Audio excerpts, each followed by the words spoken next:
Oh, the bonus show where you want to make money, but everybody else that makes money to fund themselves is bad. Globalist, internationalist, Trotskyite socialists, unlike Obama, Trudeau, Macron, and the rest of these Zio beasts.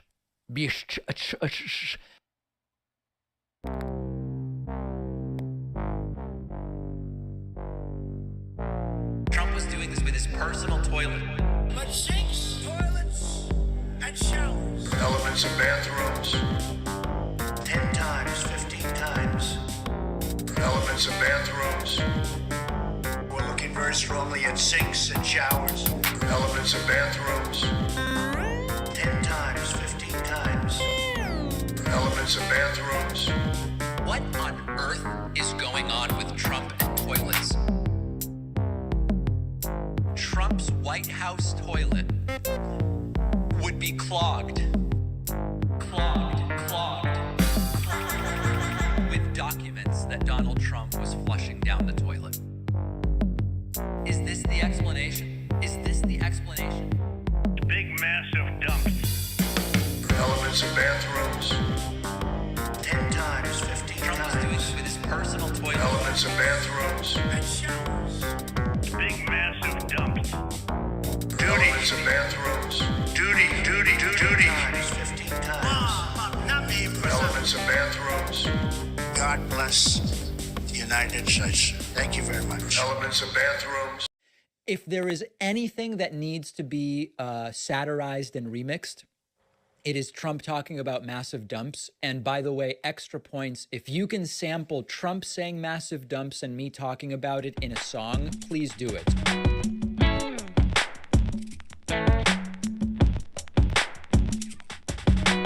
Dumps. Big massive dumps. Dumps. Big massive dumps.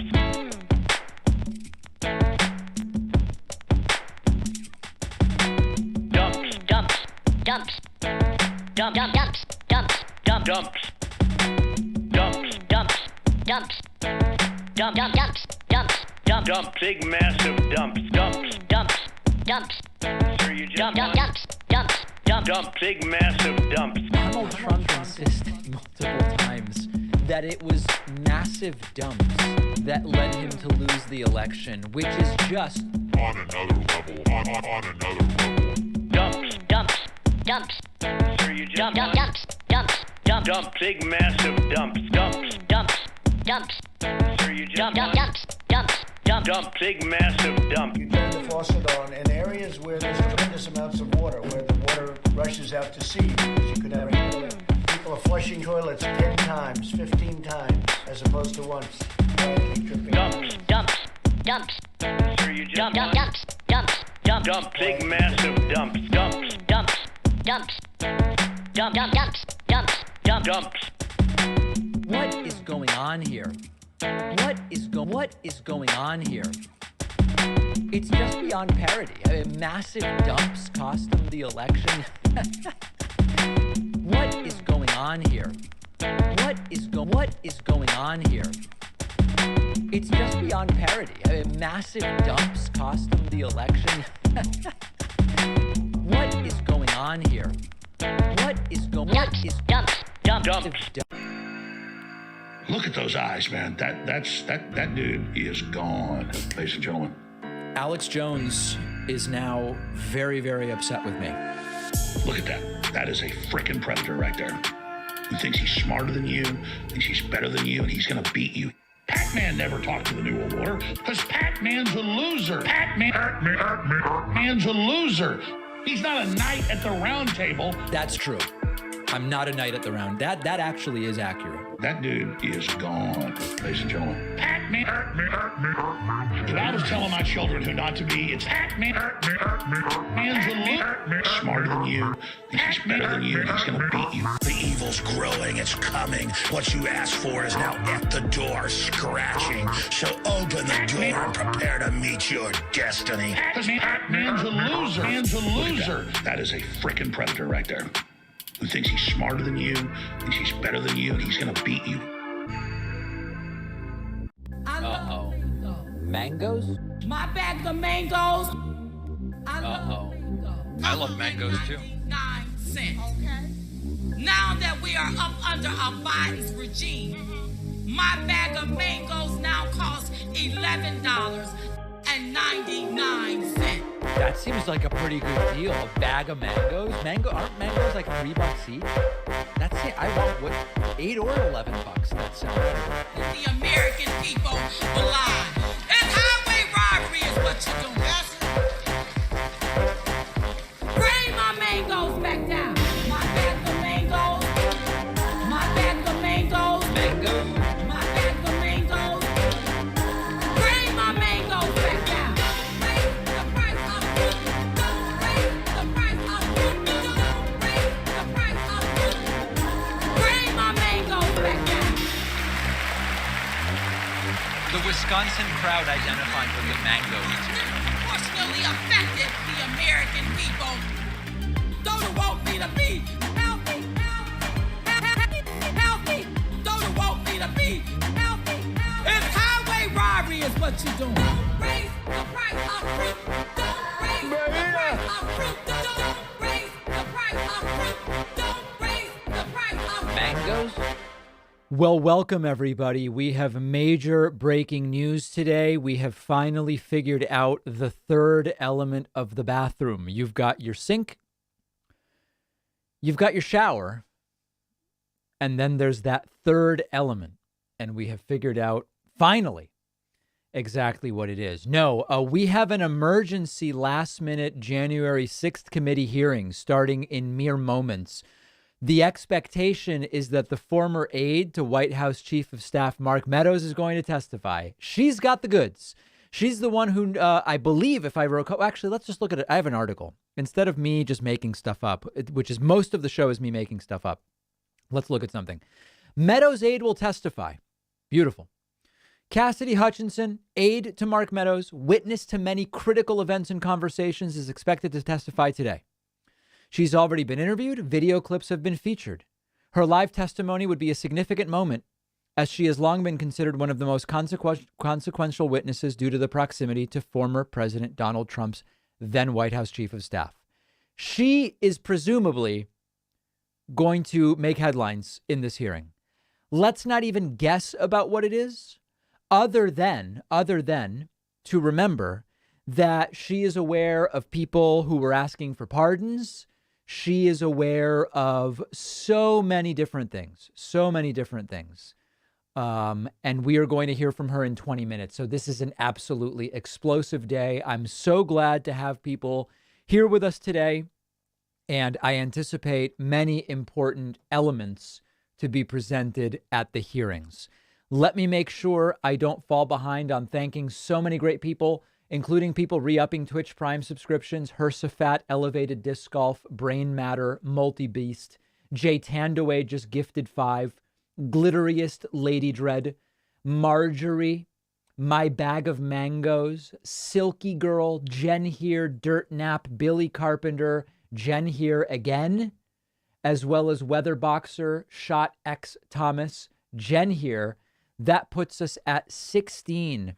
Wow. Just to kick things off, and also really appreciate everybody signing up on my website, including Ashley Flooring, as well as Angelica Pilger. Angelica gifting a subscription, putting us at 18. It is not clear how long today's hearings will go, but we will be here and we will be watching. That's what it is. A thanks to Polo Dal as well for the Twitch Prime subscription.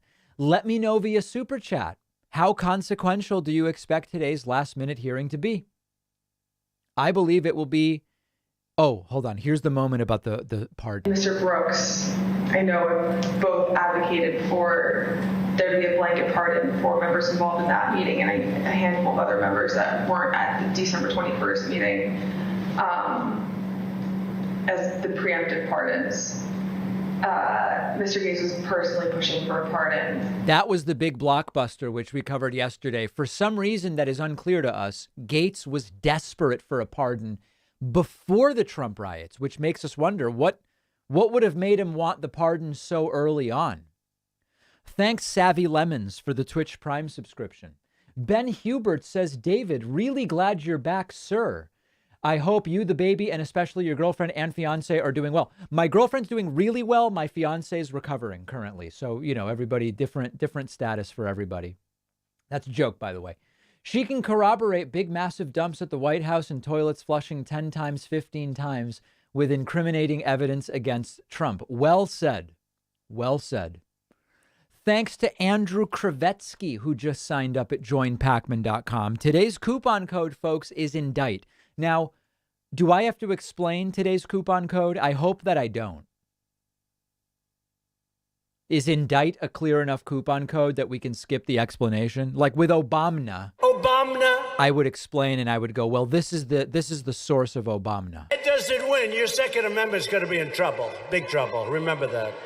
O'Rourke voted against the border wall. Oh, that's a good thing to him. He voted against Kate's law, and he voted for Obama. Yeah, there you go. So that one I explained so people understand it.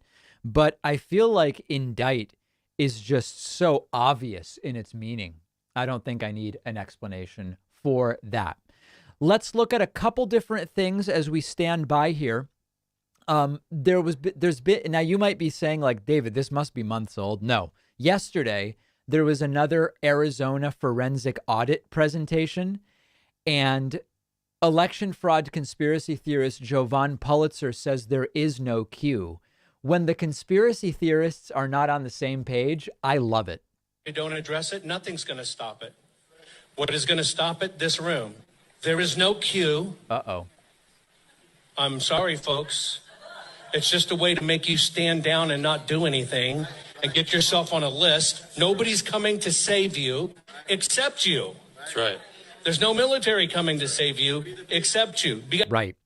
So anyway, this is like when flat earthers are like, oh, well, no, it's obvious that the earth is flat because the NASA pictures are composites and I've never fallen off. And then someone else goes, no, actually, the earth is flat because, and then they argue with each other. Like they agree the earth is flat, but for reasons that couldn't possibly both be true.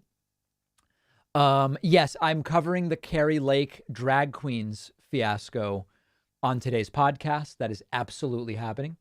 Am I a fan of uncharged pickles? Uncharged pickles? No, but I do love myself a good calzone. By the way, how are the calzones? Yeah.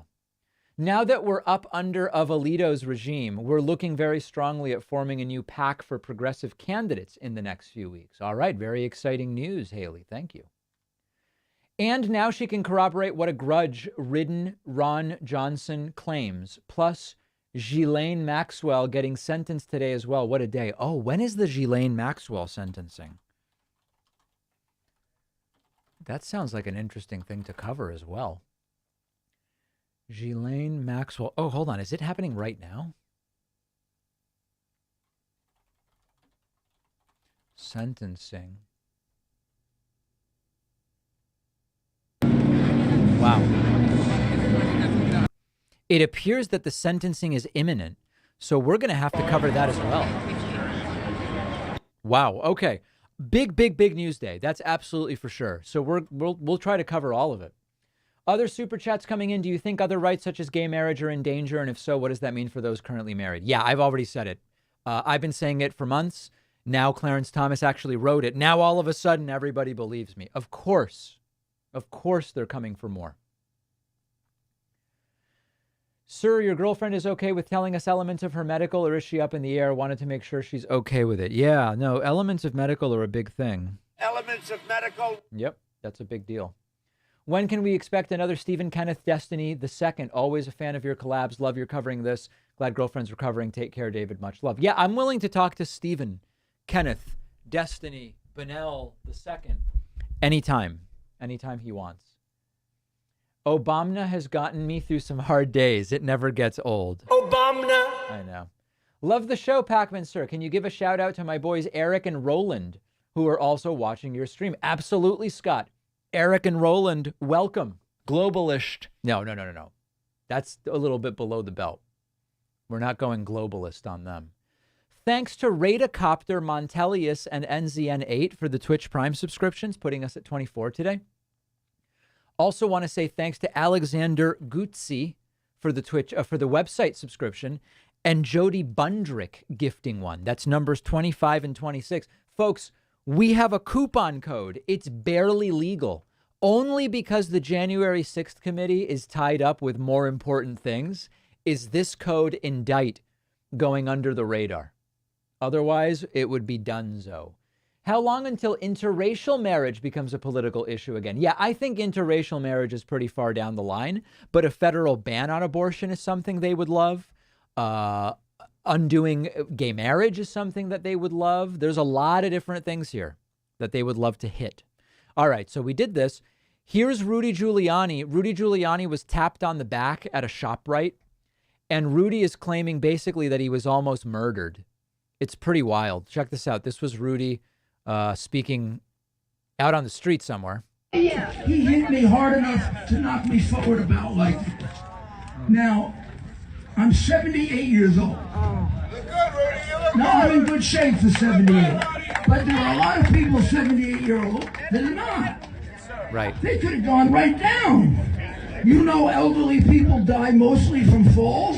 This guy could have killed me.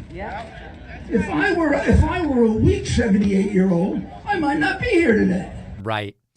And here is, so the entire story is so implausible that even Newsmax host Greg Kelly is like, Rudy, I've seen the video. Quite frankly, it really didn't seem that bad. This is when even Newsmax is telling you it's not making a lot of sense. You got to reconsider your position. Take a look at this. City to do it. I didn't know he was this good. I really didn't. And his grasp of the issues, particularly the issue of crime and the economy, is. By the way, it sounds like some kind of vehicle backfiring alongside the interview. And the main thing that he has is passion, tremendous passion. Hey, Mr. Mayor, is somebody mowing the lawn right outside your window? I can barely hear you. Yeah. We're at a big rally. We're at a big rally in Staten Island, right around the corner from where I was attacked yesterday. We have that, actually. You were at, I guess, a delicatessen of some kind. I'm going to show the people what happened. And you tell me, because let me see the video if you don't mind. This person with the hand on your back, I got to be honest, it doesn't look that bad, but... Oh, God. I understand that looks can be deceiving. You know, that was the woman who was rubbing my back, not the guy who hit me that you're watching. So that woman gave a statement to the police. The car continues to backfire outside everything going wrong here. That the guy hit me so hard that she herself almost fell. Right. From the reverberation of it. It echoed throughout the building. I want to see it again. So Rudy's claim is that this woman right here almost fell. He was hit so hard, this woman almost fell. Let's see if that's true. And you tell me, because let me see the video if you don't mind. This person... She did not almost fall. With the hand on your back, I got to be honest, it doesn't look that bad, but I understand that looks can be deceiving. You know, that was the woman who was rubbing my back, not the guy who hit me that you're watching. So that woman gave a statement to the police that the guy hit me so hard that she herself almost fell. She was almost down on the ground. From the reverberation of it. She's a city worker. There's a second grade detective. That's the lady who helped me. Oh, all right, good. Now that makes sense. Yeah, Greg Kelly's been convinced by that. Man, what an insane situation we have in this country today. Wow. Oh man, I'm gonna need a moment just to even recover from that. That's something else. Thanks to Kyle Court for signing up at joinpacman.com and Corey Schutz for gifting a subscription. Folks, today is a perfect day to sign up on my website. Okay, listen, quite frankly, we are primarily a community-funded show, okay? As Liz Cheney enters the chamber, and Adam Kinzinger and everybody ready to discharge their duty here as members of the committee, joinpacman.com is the place to sign up. We have a coupon code. The code is INDICT. You understand what it is, okay? It's Obamagate, the greatest crime of the century. No, It's just memberships, okay? Indict is the coupon code, and I will thank everybody. Thanks also to people signing up on Twitch, Cameratageous, Ms. Unlikely Gamer, Anir Banbagchi, con queso. That means with cheese in my native Spanish. That puts us at 32. 32. Welcome, everybody. You've missed nothing yet. It's starting at the top of the hour. Sir, are we going to find out you sought a pardon for illegal discounts? Yeah, I wanted a blanket pardon. Exactly. Should have pushed him into the sea. No, I don't advocate for violence. Rudy should be investigated. He should be charged if he committed elements of medical or elements of criminality or elements of bathrooms. Charge him for all of it. But no, I don't support physical violence. That's not my gig. So we're going to keep that off the screen. I don't like it, folks. Okay, and I think I had maybe one other thing. Oh, here's just another weird moment at another Rudy event. Let's check this out. You got to hold the bottom, okay? No, you don't have to hold it for me because it looks... I'm a little embarrassed about that. Mr. Mayor, I'll hold anything for you. If we were in Manhattan, that would get us votes. Oh, my God. Some kind of thank you Trump event, a very, very strange event, needless to say. Oh, boy. Very bizarre. Voicemails coming in. People with a number of different messages. Let's see if I have anything relevant to this hearing for you guys. Not offhand. Sir, do you think McCarthy rejected a bipartisan select committee to make Trump look? We know that he doesn't like Trump. Seems reasonable to me. To make Trump look what? Bad? Good? Think we're missing a critical word there. Rumor has it that there was an earthquake felt in Los Angeles as a result of the person who slapped Rudy on the back. $5 for a small bag of carrots to feed your family. I'm big on carrots. I will actually grate carrots directly into a salad. I've been known to do it, and not everybody agrees with it, but I think it's a beautiful move. You don't see that at restaurants often. I think it's a great touch. Just grate carrots directly onto the salad. Gross. What? Who's it? People don't like carrots? I've never even heard of that. Yeah, no, it's bizarre. The concept of people not liking carrots. Well, listen. To each their own. David, happy belated Father's Day. Curious about your thoughts on Bill Maher's descent into neo-lib libertarian madness. Honestly, I haven't seen any Bill Maher stuff in so long. I don't even know what's going on with him.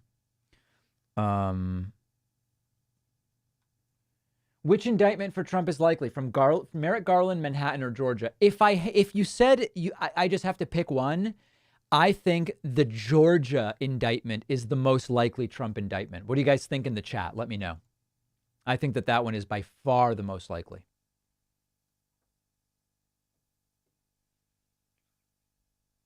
Yep. People, I guess, agree. I don't know. People are furious. Okay, fine.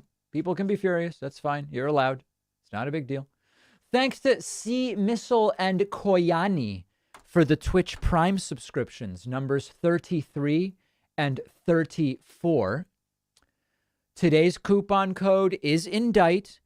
If you prefer to use the code Obama, you still can. Obama. But the coupon code today is indict. I did have a Dave Ramsey element that I wanted to look at where he says crazy stuff. I just don't know how much time. It looks like they're about to start. Let's hold off on that. We'll look at that a little bit later. Yeah. Is this reporter like in a train bathroom? Very strange location. And we are also standing by for the Ghislaine Maxwell sentencing. Very, very big perpetration of justice, some would call it. Super chats coming in. Do you think any past Trump voters would have support changed by the January 6th committee? Some. I don't think many, but some. Between the attack on Rudy and the vicious elbow thrown by Nancy Pelosi, how concerned are you with the violence the left has engaged in recently? Yeah, very nicely done, Daniel. I like that. Make him look bad. Did McCarthy oppose a bipartisan hearing in order to make Trump look bad? It's so hard to say. It's so hard to say. I understand the origins of the question, but yeah. Do I ever put radishes on salad? Absolutely.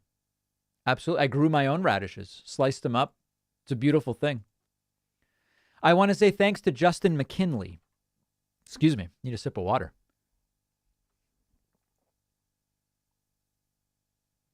Thank you. Justin McKinley just signed up at joinpacman.com and is new member number 35 today. Justin, I really appreciate that. I invite you, yes, you, to sign up at joinpacman.com. Get a membership. Today's coupon code is indict. Sir, which vegetable do you think Trump likes the best? You know, people who don't really like vegetables, usually they're like, I like potatoes. And what they mean is they like French fries. Trump strikes me as like that type of guy, right? I mean, I don't see Trump being, favorable towards broccolini, a beautiful vegetable. Trump doesn't strike me like as a Swiss chard type of guy. Tomato sauce. Yeah, I know. That's another one. Isn't that like a Reagan thing where it was like either tomato sauce or ketchup that counted as a vegetable in school lunch? Yeah, Trump seems like the type of guy who would say his favorite vegetables are either French fries or tomato sauce on pizza.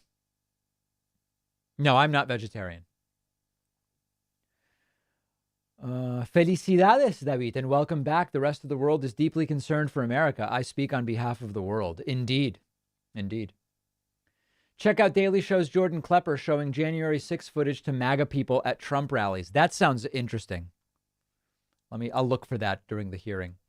Thanks to Aaron Nappy, Bernie on a Boat, as well as Bo Staff and Brains for the Twitch Prime subscriptions. That drops us into 38.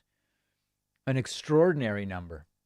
You said origin, but I think you meant oranges. You don't have the best words, David. People tell me nobody used oranges before I did. Do I have that here? Let me see.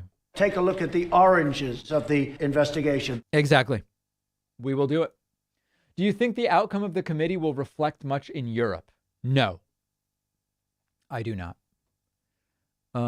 Let's see if I can find the Klepper video.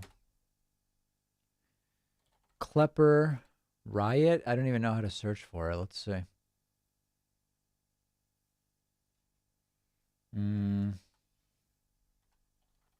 Jordan Klepper. Oh, here it is. Okay, let's check this out a little bit, okay? If the hearing starts, let me know.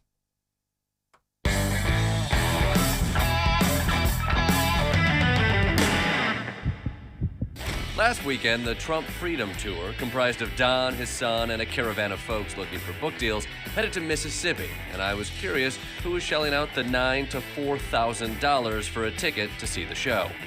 Much of the country was watching the revelations coming out of the January 6th hearings, and surely these politically engaged folks were also tuned in. Have you guys been watching the January 6th hearings? No. Have you watched any of the January 6th hearings? Not really. I had a blurb and changing phones, but you had to what? I changed phones. Are you watching them? No, sir. No. Why not? Well, time. You don't have time to watch a 2-hour hearing. Yeah. No. Not at all. How long are you here today? Until 5. Until 5, which is, you got here at? I got here at 7. 7, which makes it 10 hours. Right. But the 2-hour hearing, who's got time for that shit? Most were paying no attention, and yet there were some paying even less attention. What about what happened on January 6th? What do you think what happened there? I don't really know what happened on January 6th. Oh, boy. January 6th, The election day? No, election day was back in November. I don't even know what. Do you know about January 6th? No. So when I say January 6th, that means just... Nothing. I don't know. That's just a day to you? Yeah. Did you hear about the insurrection attempt at the Capitol? No. For almost everyone here, insurrectioning was a non-issue. It was the hearings themselves that were the problem. I think it's an abomination. It's just McCarthyism. It's a witch trial. It's a witch hunt. It is. Yeah, it's like a mob of people coming together with pitchforks, saying, and we can't have that. Yeah, with an agenda, here's the narrative we're pushing, and that's all we're pushing is our narrative. A mob of people with an agenda, pushing an agenda, that can't stand in America. No. We should have an investigation about a mob of people. And that's something everybody would watch that. Yeah, investigate the hearings. There's an idea. Yeah. Oh, Nancy Pelosi, she is very responsible for what went on then. She planned it. She planned what happened? I believe so. Why did she plan to get attacked by a mob of Trump supporters? Because she wanted to be able to blame it on the Trump supporters and have something bad to say about them. Shouldn't we investigate that? Yes. So you must be watching the January 6th committee. No. So what was it people were watching? Wow, this is very depressing. 2,000 Mules came out, and it showed a lot of stuff. You've got 2,000 Mules. And then this movie, 2,000 Mules. 2,000 Mules. Yes. 2,000 Mules is a documentary by Dinesh D'Souza, claiming massive voter fraud based on some cell phone data and surveillance footage that's been lauded by Trump, laughed at by Bill Barr, discredited by fact checkers, and banned from even right-wing Wow. All right. Well, I encourage people to check that out. I don't want to play the entire thing. That is extraordinarily depressing. Wow.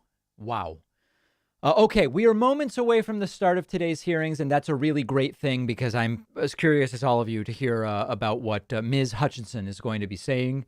I want to say thank you to Lee MW, Tron, Paper Wings, Try I Gamer for the Twitch Prime subscriptions, putting us at 42. Huge thank you. I want to applaud two great Americans. I actually don't even know if they're American. It doesn't matter, but that's okay. Tara Vega just signed up on my website, joinpacman.com, and Zach James just signed up on my website, joinpacman.com. Those are new subscribers, numbers 43 and 44 today. Folks, if you're just joining us, we are back. Here is the witness, and it is indeed Ms. Hutchinson. This is going to be explosive. You can use the coupon code INDICT to sign up at joinpacman.com. That is the place to support our program. The streams will continue. The podcast will continue.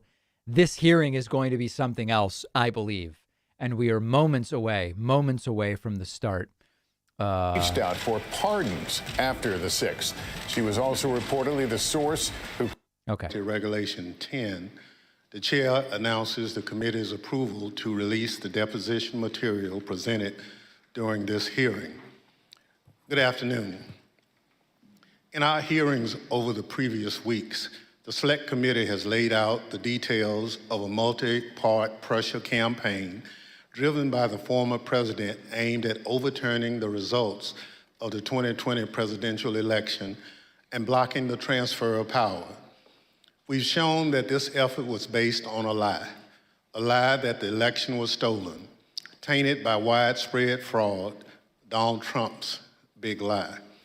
In the weeks ahead, the committee will hold additional hearings about how Donald Trump summoned a mob of his supporters to Washington, spurred them to march on the Capitol, and failed to take meaningful action to quell the violence as it was unfolding on January 6th. However, in recent days, the Select Committee has obtained new information dealing with what was going on in the White House on January 6th and in the days prior. Oh, this is going to be good. Specific detailed information about what the former president and his top aides were doing and saying in those critical hours. First-hand details of what transpired in the office of the White House Chief of Staff, just steps from the Oval Office as the threats of violence became clear, and indeed, violence ultimately descended on the Capitol in the attack on American democracy. It's important that the American people hear that information immediately. That's why, in consultation with the Vice Chair, I've recalled the committee for today's hearing. As you've seen and heard in our earlier hearings, the Select Committee has developed a massive body of evidence thanks to the many hundreds of witnesses who have voluntarily provided information relevant to our investigation. It hasn't always been easy to get that information because the same people who drove the former president's pressure campaign to overturn the election are now trying to cover up the truth about January 6th. But thanks to the courage of certain individuals, the truth won't be buried. The American people won't be left in the dark. Our witness today, Ms. Cassidy Hutchinson, has embodied that courage. I won't get into a lot of detail about Ms. Hutchinson's testimony will show. I'll allow her words to speak for themselves, and I hope everyone at home will listen very closely. First, I'll recognize our distinguished Vice Chair, Ms. Cheney of Wyoming, for any opening statements she'd care to offer. Thank you very much, Mr. Chairman. In our first 5 hearings, the committee has heard from a significant number of Republicans, including former Trump administration Justice Department officials, Trump campaign officials, several members of President Trump's White House staff, a prominent conservative judge, and several others. Today's witness, Ms. Cassidy Hutchinson, is another Republican and another former member of President Trump's White House staff. Certain of us in the House of Representatives recall that Ms. Hutchinson once worked for House Republican Whip Steve Scalise, but she is also a familiar face on Capitol Hill because she held a prominent role in the White House Legislative Affairs Office and later was the principal aide to President Trump's Chief of Staff, Mark Meadows. Ms. Hutchinson has spent considerable time up here on Capitol Hill representing the Trump administration, and we welcome her back. Up until now, our hearings have each been organized to address specific elements of President Trump's plan to overturn the 2020 election. Today, we are departing somewhat from that model because Ms. Hutchinson's testimony touches on several important and cross-cutting topics that are relevant to each of our future hearings. In her role working for the White House Chief of Staff, Ms. Hutchinson handled a vast number of sensitive issues. She worked in the West Wing, several steps down the hall from the Oval Office. Ms. Hutchinson spoke daily with members of Congress, with high-ranking officials in the administration, with senior White House staff, including Mr. Meadows, with White House counsel, lawyers, and with Mr. Tony Ornato, who served as the White House Deputy Chief of Staff. She also worked on a daily basis with members of the Secret Service who were posted in the White House. In short, Ms. Hutchinson was in a position to know a great deal about the happenings in the Trump White House. Ms. Hutchinson has already sat for 4 videotaped interviews with committee investigators, and we thank her very much for her cooperation and for her courage. We will cover certain, but not all relevant topics within Ms. Hutchinson's knowledge today. Again, our future hearings will supply greater detail, putting the testimony today in a broader and more complete context. Today, you will hear Ms. Hutchinson relate certain firsthand observations of President Trump's conduct on January 6th.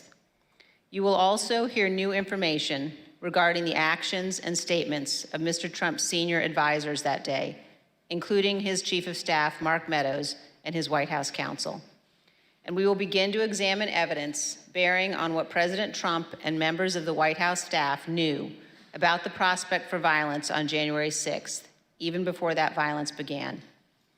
To best communicate the information the committee has gathered, we will follow the practice of our recent hearings, playing videotape testimony from Ms. Hutchinson and others, and also posing questions to Ms. Hutchinson live. Mr. Chairman, I yield back. Wow. Thank you very much. Our witness today is Ms. Cassidy Hutchinson, who served in the Trump administration in the White House Office of Legislative Affairs from 2019 to 2020, and as a special assistant to the president in the White House Chief of Staff's office from March 2020 through January 2021. I will now swear in our witness. The witness will please stand and raise her right hand. Do you swear or affirm under penalty of perjury that the testimony you're about to give is the truth, the whole truth, and nothing but the truth, so help you God? Thank you. You may be seated.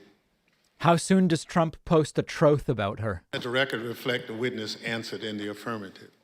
I now recognize myself for questions. Ms. Hutchinson, I'd like to start with a few questions about your background. These are some photographs we've obtained highlighting your career. These show you with members of Congress, including Steve Scalise, as well as the White House with leader Kevin McCarthy and Jim Jordan. Others show you with the President and members of Congress aboard Air Force One. Before you worked in the White House, you worked on Capitol Hill for Representative Steve Scalise, the Republican whip, and Senator Ted Cruz. And then in 2019, you moved to the White House and served there until the end of the Trump administration in 2020.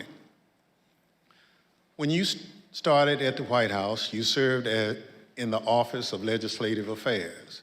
We understand that you were initially hired as a staff assistant, but were soon promoted to a position of greater responsibility. Can you explain your role for the committee? When I moved over to the White House Chief of Staff's office with Mr. Meadows when he became the 4th Chief of Staff, it's difficult to describe a typical day. I was a special assistant to the President and an advisor to the Chief of Staff. The days depended on what the President was doing that day, and that's kind of how my portfolio was reflected. I had a lot of outreach with members of Congress, senior cabinet officials. I would work on policy issues with relevant internal components and members on the Hill, as well as security protocol at the White House complex for Mr. Meadows and the President. And then you received another promotion in March 2020.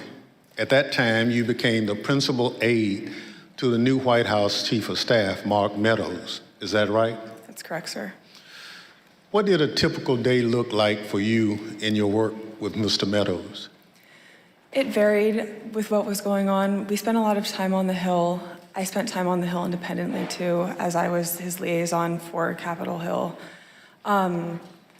We did a lot of presidential travel engagements, but mostly I was there to serve what the Chief of Staff needed, and a lot of times what the Chief of Staff needed was a reflection of what the President's schedule is detailed to do that day. So is it fair to say that you spoke regularly in your position, both with members of Congress and with senior members of the Trump administration? That's correct. That's a fair assessment, sir. And would you say that in your work with Mr. Meadows, you are typically in contact with him and others in the White House throughout the day? That's correct, sir. Mr. Meadows and I were in contact almost pretty much throughout every day, consistently. Although so much of grave importance happens in the West Wing of the White House, it's quite a small building. Above me on the screen, you can see a map of the first floor of the West Wing of the White House. On the right, you can see the President's Oval Office. On the left, the Chief of Staff's office suite. Within the Chief of Staff's office suite is the heart of the West Wing, was your desk, which was between the Vice President's office, Ms. Kirshner's office, and the Oval Office. Ms. Hutchinson, is this an accurate depiction of where you were located? It's accurate. It's a lot smaller than it looks. Absolutely. Ms. Hutchinson, this is a photo that shows the short distance between your office and the President's Oval Office. And it only takes 5 to 10 seconds or so to walk down the hall from your office to the Oval Office. Is that right? That's correct. Thank you. Pursuant to the Section 5C8 of House Resolution 503, the chair recognizes gentlewoman from Wyoming, Ms. Cheney, for questions. Thank you very much, Mr. Chairman. Mr. Chairman, we will begin today with an exchange that first provided Ms. Hutchinson a tangible sense of the ongoing planning for the events of January 6th. On January 2nd, 4 days before the attack on our Capitol, President Trump's lead lawyer, Mr. Giuliani, was meeting with White House Chief of Staff Mark Meadows and others. Ms. Hutchinson, do you remember Mr. Giuliani meeting with Mr. Meadows on January 2nd, 2021? I do. He met with Mr. Meadows in the evening of January 2nd, 2021. And we understand that you walked Mr. Giuliani out of the White House that night and he talked to you about January 6th. What do you remember him saying? As Mr. Giuliani and I were walking to his vehicles that evening, he looked at me and said something to the effect of, "Cass, are you excited for the 6th? It's going to be a great day." I remember looking at him and saying, "Rudy, could you explain what's happening on the 6th?" He had responded something to the effect of, "We're going to the Capitol. It's going to be great. The president's going to be there. He's going to look powerful. He's going to be with the members. He's going to be with the senators. Talk to the chief about it. Talk to the chief about it. He knows about it." And did you go back then up to the West Wing and tell Mr. Meadows about your conversation with Mr. Giuliani? I did. After Mr. Giuliani had left the campus that evening, I went back up to our office and I found Mr. Meadows in his office on the couch. He was scrolling through his phone. I remember leaning against the doorway and saying, "I just had an interesting conversation with Rudy, Mark. Sounds like we're going to go to the Capitol." He didn't look up from his phone and said something to the effect of, "There's a lot going on, Cass, but I don't know. Things might get real, real bad on January 6th. Ms. Hutchinson, Mr. Meadows is engaged in litigation with the committee to try to avoid testifying here. What was your reaction when he said to you things might get real, real bad? In the days before January 2nd, I was apprehensive about the 6th. I had heard general plans for a rally. I had heard tentative movements to potentially go to the Capitol. But when hearing Rudy's take on January 6th and then Mark's response, that evening was the first moment that I remember feeling scared and nervous for what could happen on January 6th. And I had a deeper concern for what was happening with the planning aspects of it. Thank you, Ms. Hutchinson. Today, we're going to be focusing primarily on the events of January 5th and 6th at the White House. But to begin and to frame the discussion, I want to talk about a conversation that you had with Mr. John Ratcliffe, the Director of National Intelligence. And you had this conversation in December of 2020. Mr. Ratcliffe was nominated by President Trump to oversee U.S. intelligence, our U.S. intelligence community. And before his appointment, Mr. Ratcliffe was a Republican member of Congress. As you will see on this clip, Director Ratcliffe's comments in December of 2020 were prescient. My understanding was Director Ratcliffe didn't want much to do with the post-election period. Director Ratcliffe felt that it wasn't something that the White House should be pursuing. It felt it was dangerous for the president's legacy. He had expressed to me that he was concerned that it could spiral out of control and potentially be dangerous, either for our democracy or the way that things were going for the 6th. He was right. When you say it wasn't something the White House should be pursuing, what's the it?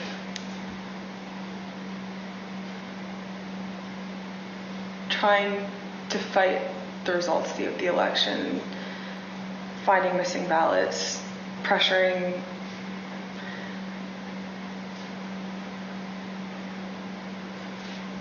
filing lawsuits in certain states where there didn't seem to be significant evidence, and reaching out to state legislatures about that. So pretty much the way that the White House was handling the post-election period, he felt that there could be dangerous repercussions in terms of precedent set for elections, for our democracy, for the 6th. He was hoping that we would Pretty concede. astute analysis.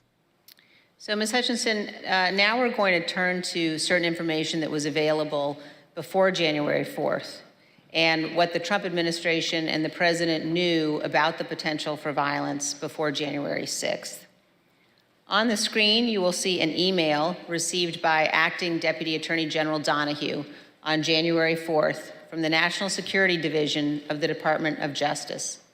Mr. Donahue testified in our hearings last week. The email identifies apparent planning by those coming to Washington on January 6th to, quote, occupy federal buildings, and discussions of, quote, invading the Capitol building. Here's what Mr. Donahue said to us. And we knew that if you have tens of thousands of very upset people showing up in Washington, D.C., that there was potential for violence.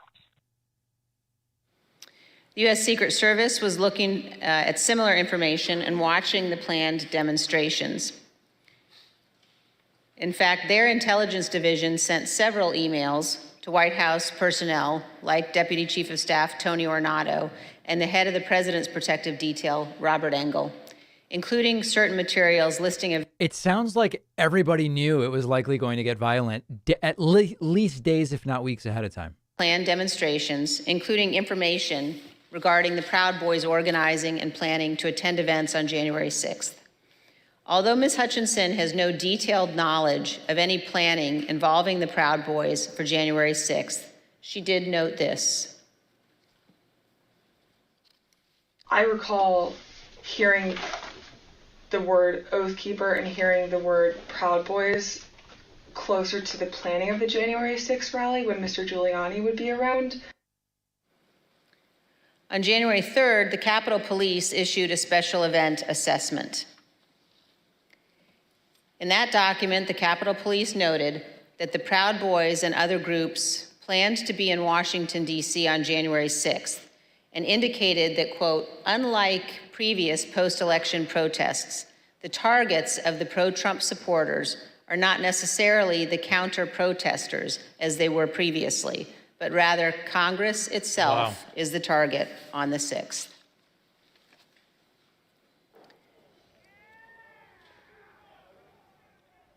Of course, we all know now that the Proud Boys showed up on January 6th, marched from the Washington Monument to the Capitol that day, and led the riotous mob to invade and occupy our Capitol.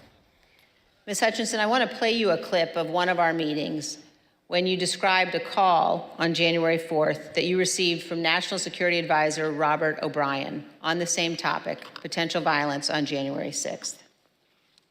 I received a call from Robert O'Brien, the National Security Advisor.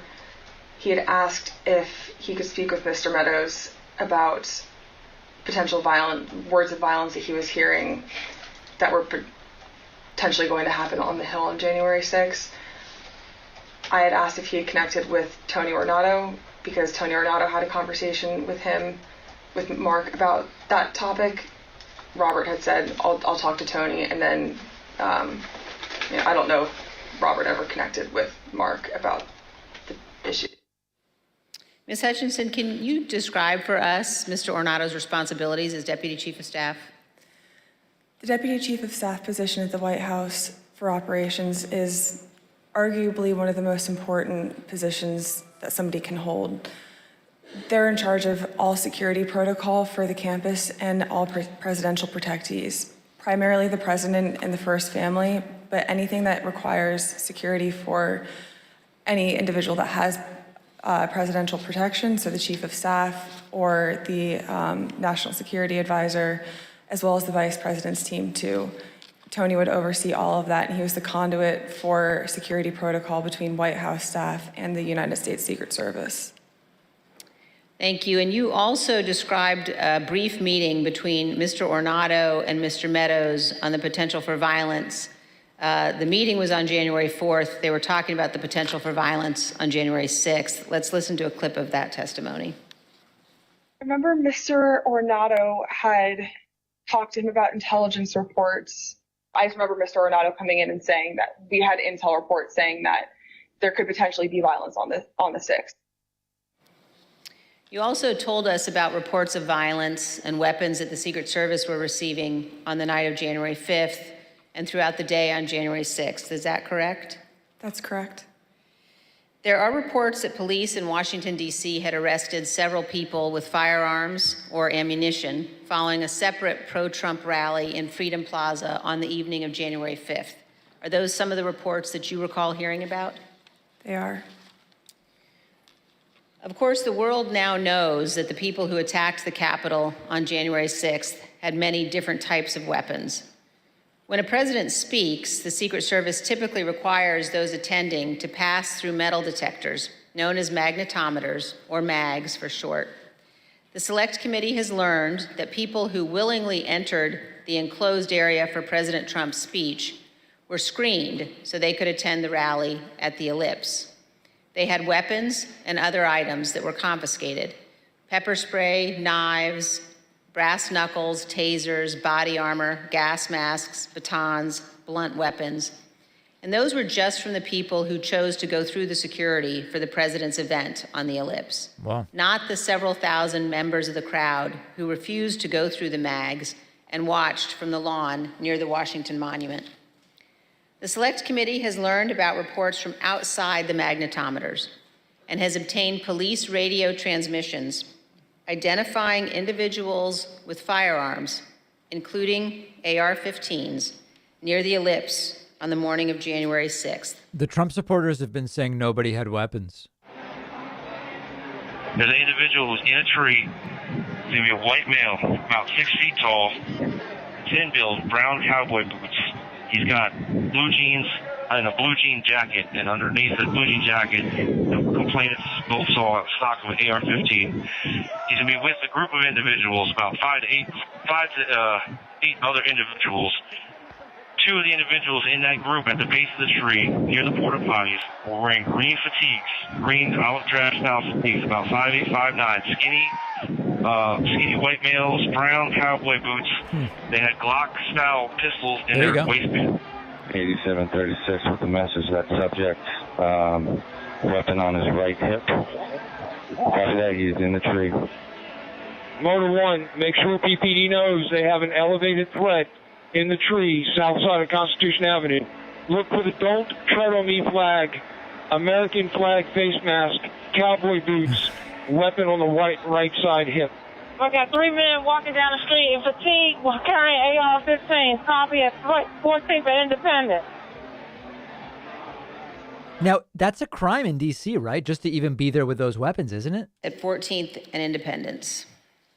As you saw in those emails, the first report that we showed, we now know was sent in the 8 o'clock hour on January 6th. This talked about people in the crowd wearing ballistic helmets and body armor, carrying radio equipment and military-grade backpacks. Tourists. The second report we showed you on the screen was sent by the Secret Service in the 11 a.m. hour, and it addressed reports of a man with a rifle near the Ellipse. Ms. Hutchinson, in prior testimony, you described for us a meeting in the White House around 10 a.m. in the morning of January 6th, involving Chief of Staff Meadows and Tony Ornato. Were you in that meeting? I was. Let's listen to your testimony about that meeting, and then we'll have some questions.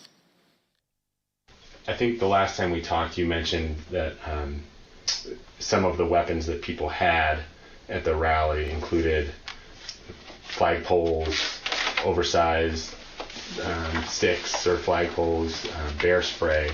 Is there anything else that you recall hearing about that the people who would gather on the Ellipse had?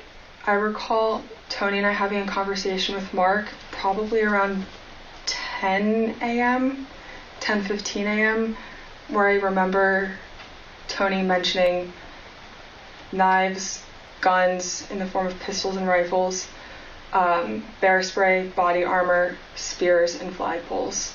Spears were one item, flagpoles were one item, and then Tony had relayed to me something to the effect of, and these effing people are fastening spears onto the ends of flagpoles. Totally normal. And Ms. Hutchinson, here's a clip of your testimony regarding Mr. Meadows' response to learning that the rally attendees were armed that day.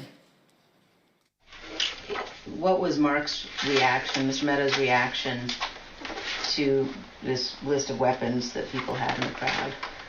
When Tony and I went in to talk to Mark that morning, Mark was sitting on his couch and on his phone, which was something typical. And I remember Tony just got right into it. I was like, sorry, I just want to let you know, and had informed him, like, this is how many people we have outside the mags right now. These are the weapons that we're known to have. It's possible he listed more weapons off that I just don't recall. And gave him a brief but and concise explanation, but also fairly thorough.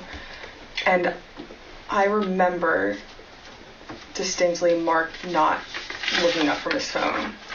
And I remember Tony finishing his explanation and it taking a few seconds for Mark to say something to the point where I almost said, "Mark, did you hear him?"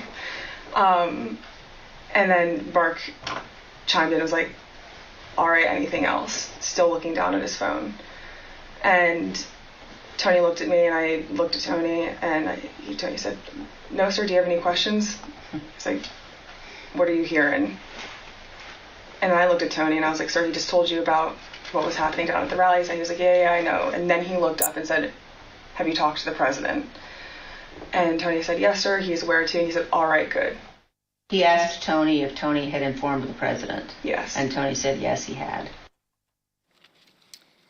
So, Ms. Hutchinson, is it your understanding that Mr. Ornato told the president about weapons at the rally on the morning of January 6th? That's what Mr. Ornato relayed to me.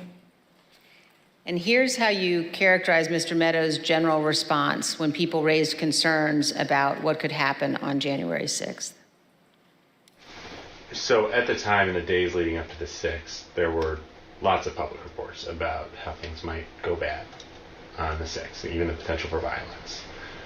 If I'm hearing you correctly, what stands out to you is that Mr. Meadows did not share those concerns, or at least did not act on those concerns? Did not act on those concerns would be accurate. But other people raised them to him, like in this exchange, you mentioned that Mr. Ornato pulled him aside. That's correct. Ms. Hutchinson, we're going to show now an exchange of texts between you and Deputy Chief of Staff Ornato. And these text messages were exchanged while you were at the ellipse. In one text, you write, "But the crowd looks good from this vantage point as long as we get the shot. He was effing furious." And the text messages also stress that President Trump kept mentioning the OTR, an off-the-record movement. We're going to come back and ask you about that in a minute. But could you tell us, first of all, who it is in the text who was furious? The he in that text that I was referring to was the president. And why was he furious, Ms. Hutchinson? He was furious because he wanted the arena that we had on the ellipse to be maxed out at capacity for all attendees. The advance team had relayed to him that the mags were free-flowing. Everybody who wanted to come in had already come in. Isn't that amazing? Trump's been saying for a year that that was the biggest crowd ever at any political event. The truth is that day he was furious that weren't that many people there. I was there, yes, in the motorcade. And were you backstage with the president and other members of his staff and family? I was. And you told us, Ms. Hutchinson, about particular comments that you heard while you were in the tent area. When we were in the offstage announce area tent behind the stage, he was very concerned about the shot, meaning the photograph that we would get, because the rally space wasn't full. One of the reasons, which I've previously stated, was because he wanted it to be full and for people to not feel excluded because they'd come far to watch him at the rally. That's the best. And he felt the mags were at fault for not letting everybody in. But another leading reason, and likely the primary reason, is because he wanted it full and he was angry that we weren't letting people through the mags with weapons, what the Secret Service deemed as weapons. And wait, he wanted the people with weapons to be right up by the stage? Is that what she's saying? Tent. I was part of a conversation. I was in the vicinity of a conversation where I overheard the president say something to the effect of, I don't effing care that they have weapons. They're not here to hurt me. Take the effing mags away. Oh my God. Let my people in. They can march to the Capitol from here. Let the people in. Take the effing mags away. Oh, and he knew they'd be taking the weapons to the Capitol.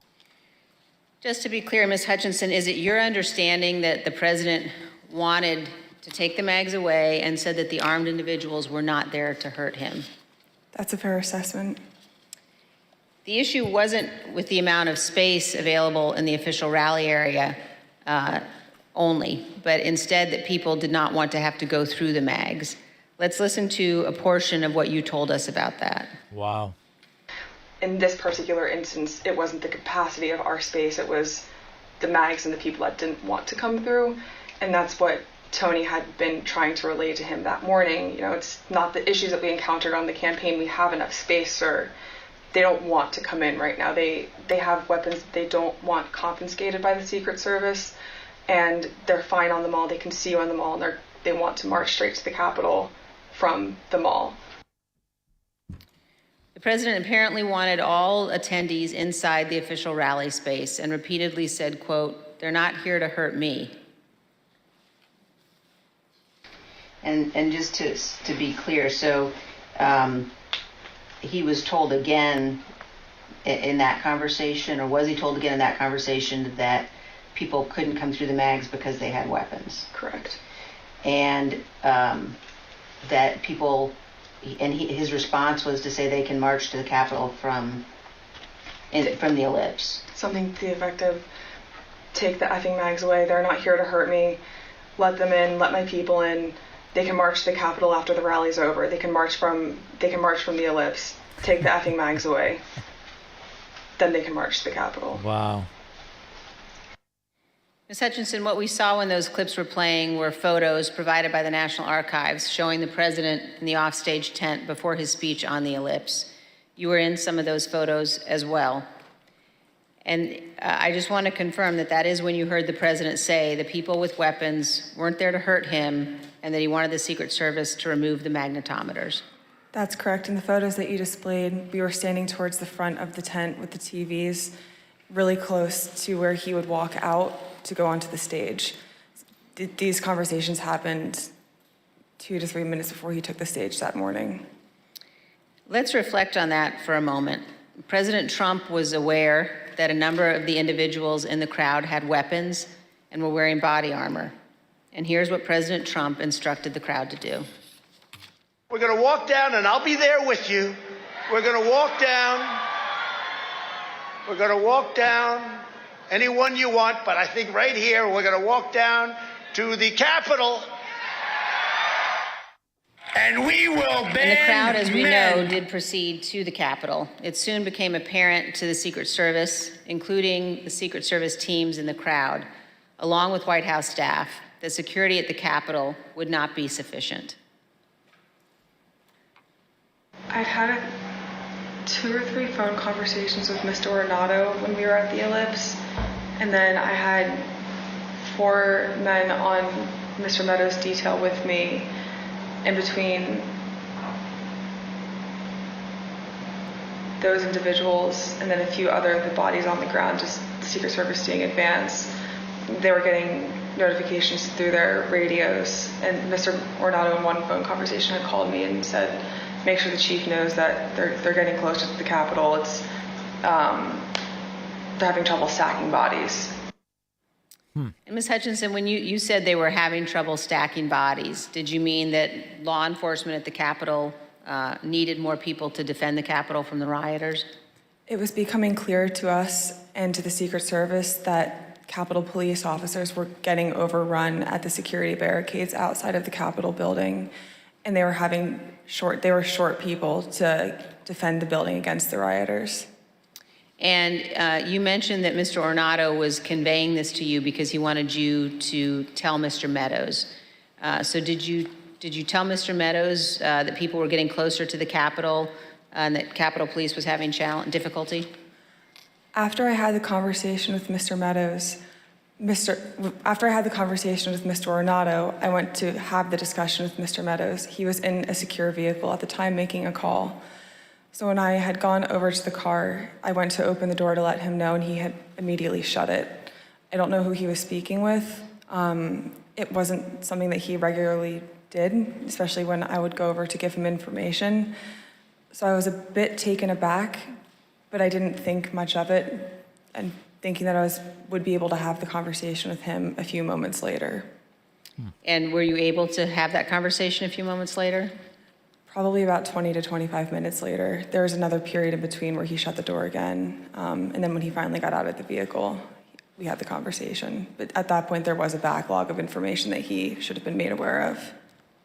And so you opened the door to the control car and Mr. Meadows pulled it shut? That's correct. And he did that 2 times? That's correct.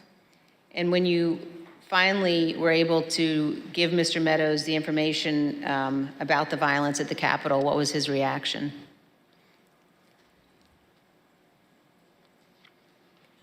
He almost had a lack of reaction.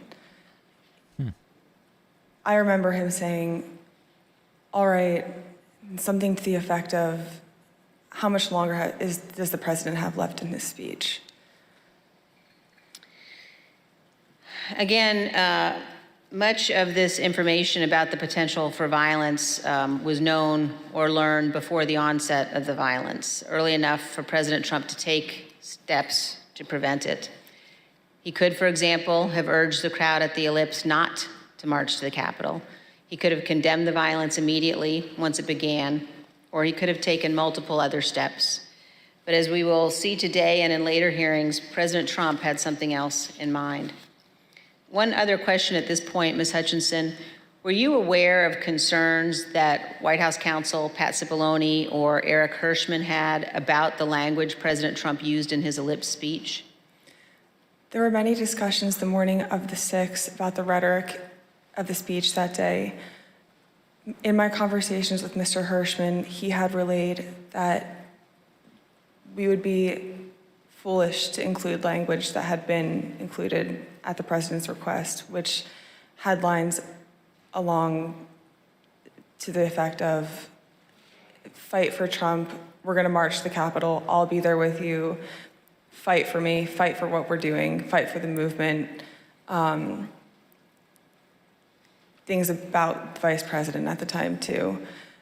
Both Mr. Hirschman and White House counsel's office were urging the speechwriters to not include that language for legal concerns and also for the optics of what it could portray the president wanting to do that day. And we just heard the president say that he would be with his supporters as they marched to the Capitol. Even though he did not end up going, he certainly wanted to. Some have questioned whether President Trump genuinely planned to come here to the Capitol on January 6th. In his book, Mark Meadows falsely wrote that after President Trump gave his speech on January 6th, he told Mr. Meadows that he was, quote, speaking metaphorically about the walk to the Capitol. Right. As you will see, Donald Trump was not speaking metaphorically. As we heard earlier, Rudy Giuliani told Ms. Hutchinson that Mr. Trump plans to travel to the Capitol on January 6th. I want to pause for just a moment to ask you, Ms. Hutchinson, to explain some of the terminology you will hear today. We've heard you use two different terms to describe plans for the president's movement to the Capitol or anywhere else. One of those is a scheduled movement, and another one is OTR. Could you describe for us what each of those mean? A scheduled presidential movement is on his official schedule. It's notified to the press and to a wide range of staff that will be traveling with him. It's known to the public, known to the Secret Service, and they're able to coordinate the movement days in advance. An off-the-record movement is confined to the knowledge of a very, very small group of advisors and staff. Typically, a very small group of staff would travel with him, mostly that are just included in the national security package. You can pull an off-the-record movement together in less than an hour. It's a way to kind of circumvent having to release it to the press, if that's the goal of it, or to not have to have as many security parameters put in place ahead of time to make the movement happen. Thank you. And let's turn back now to the president's plans to travel to the Capitol on January 6th. We know that White House counsel Pat Cipollone was concerned about the legal implications of such a trip, and he agreed with the Secret Service that it shouldn't happen. Ms. Hutchinson, did you have any conversations with Pat Cipollone about his concerns about the president going to the Capitol on January 6th? On January 3rd, Mr. Cipollone had approached me, knowing that Mark had raised the prospect of going up to the Capitol on January 6th. Mr. Cipollone and I had a brief private conversation where he said to me, we need to make sure that this doesn't happen. This would be legally a terrible idea for us. We have serious legal concerns if we go up to the Capitol that day. And he then urged me to continue relaying that to Mr. Meadows, because it's my understanding that Mr. Cipollone thought that Mr. Meadows was indeed pushing this along with the president. And we understand, Ms. Hutchinson, that you also spoke to Mr. Cipollone on the morning of the 6th as you were about to go to the rally on the Ellipse. And Mr. Cipollone said something to you like, make sure the movement to the Capitol does not happen. Is that correct? That's correct. I saw Mr. Cipollone right before I walked out onto West Exec that morning, and Mr. Cipollone said something to the effect of, please make sure we don't go up to the Capitol, Cassidy. Keep in touch with me. We're going to get charged with every crime imaginable if we make that movement happen. And do you remember which crimes Mr. Cipollone was concerned with? In the days leading up to the 6th, we had conversations about potentially obstructing justice or defrauding the electoral count. Wow. They knew exactly what they were doing. Let's hear about some of those concerns that you mentioned earlier in one of your interviews with us. Having a private conversation with Pat late in the afternoon of the 3rd or the 4th, that Pat was concerned it would look like we were obstructing justice or obstructing the electoral college count. And I apologize for probably not being very firm with my legal terms here, but that it would look like we were obstructing what was happening on Capitol Hill. And he was also worried that it would look like we were inciting a riot. Wow. Or encouraging a riot to That's exactly what they did. At the Capitol. Wow. In fact, in the days before January 6th and on January 6th itself, President Trump expressed to multiple White House aides that he wanted to go to the Capitol after his speech. Here's what various White House aides have told the committee about the president's desire to go to the Capitol.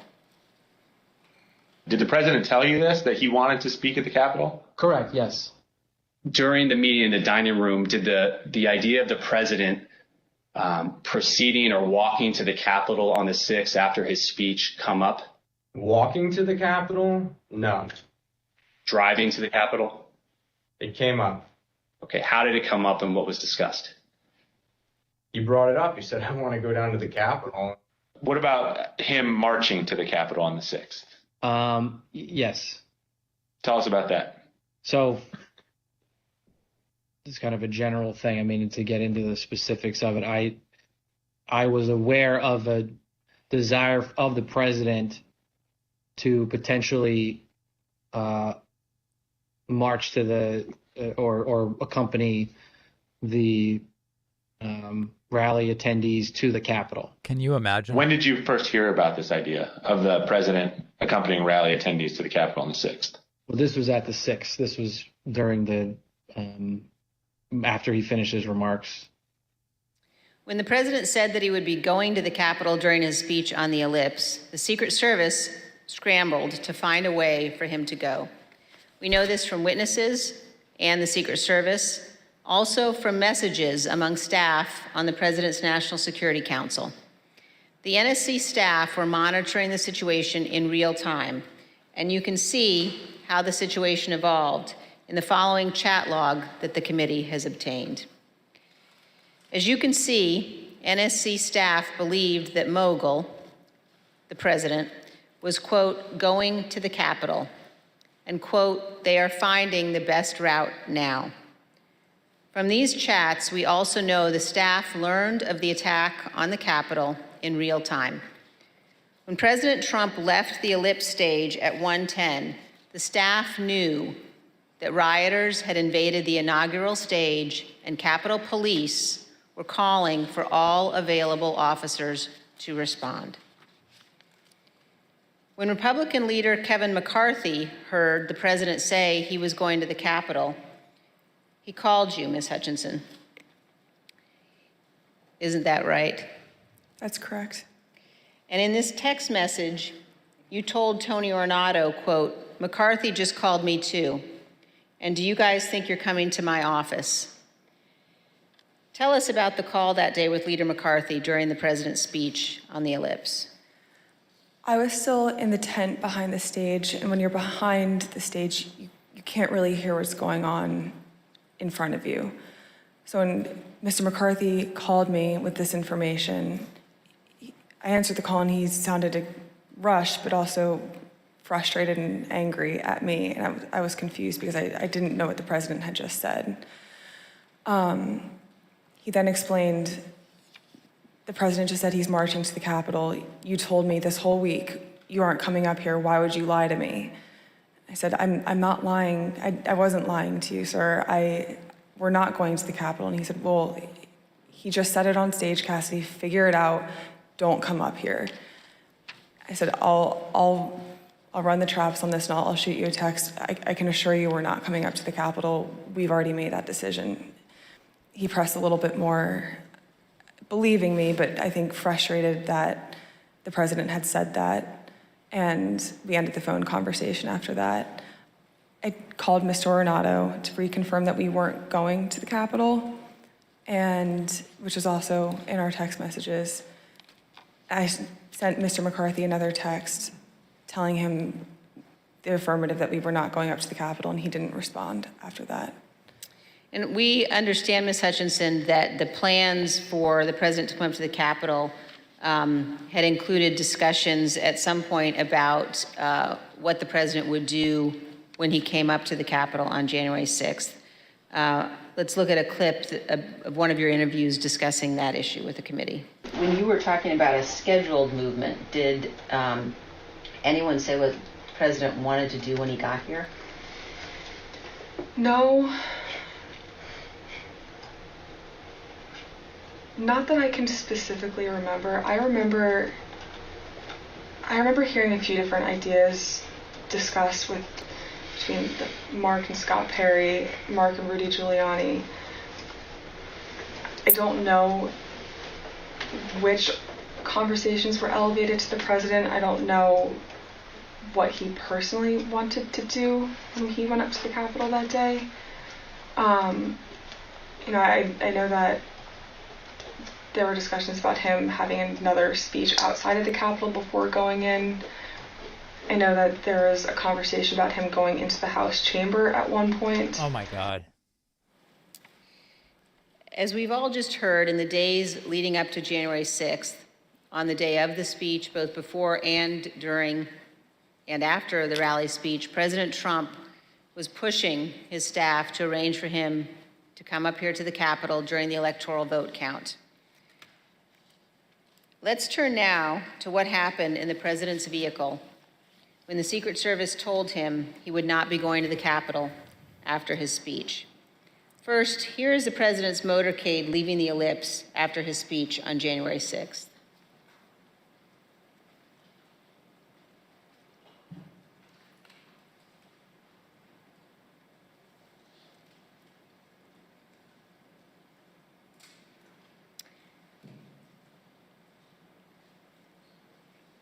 Ms. Hutchinson, when you returned to the White House in the motorcade after the president's speech, where did you go?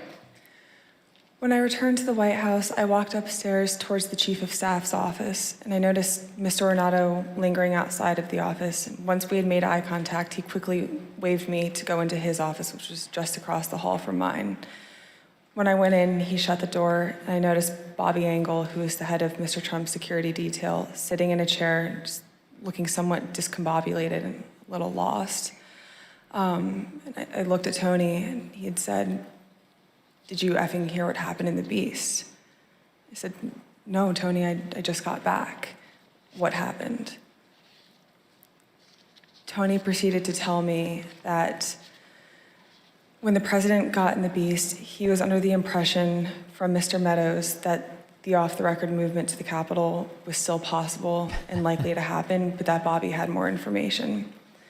So once the president had gotten into the vehicle with Bobby, he thought that they were going up to the Capitol, and when Bobby had relayed to him, "We're not, we don't have the assets to do it, it's not secure, we're going back to the West Wing," the president had very strong, a very angry response to that. Tony described him as being irate. Right. The president said something to the effect of, "I'm the effing president, take me up to the Capitol now." To which Bobby responded, "Sir, we have to go back to the West Wing." Sir? The president reached up towards the front of the vehicle to grab at the steering wheel. Mr. Engel grabbed his arm, said, "Sir, you need to take your hand off the steering wheel. We're going back to the West Wing. We're not going to the Capitol." Mr. Trump then used his free hand to lunge towards Bobby Engel. Oh my God. When Mr. Ornato had recounted this story to me, he had motioned towards his clavicles. Trump attacked Secret Service. And was Mr. Engel in the room as Mr. Ornato told you this story? He was. Did Mr. Engel correct or disagree with any part of the story from Mr. Ornato? Mr. Engel did not correct or disagree with any part of the story. Did Mr. Engel or Mr. Ornato ever after that tell you that what Mr. Ornato had just said was untrue? Neither Mr. Ornato nor Mr. Engel told me ever that it was untrue. And despite this altercation, this physical altercation, during the ride back to the White House, President Trump still demanded to go to the Capitol. Here's what Kayleigh McEnany, the White House press secretary at the time, wrote in her personal notes and told the committee about President Trump's desire to go to the Capitol after returning to the White House.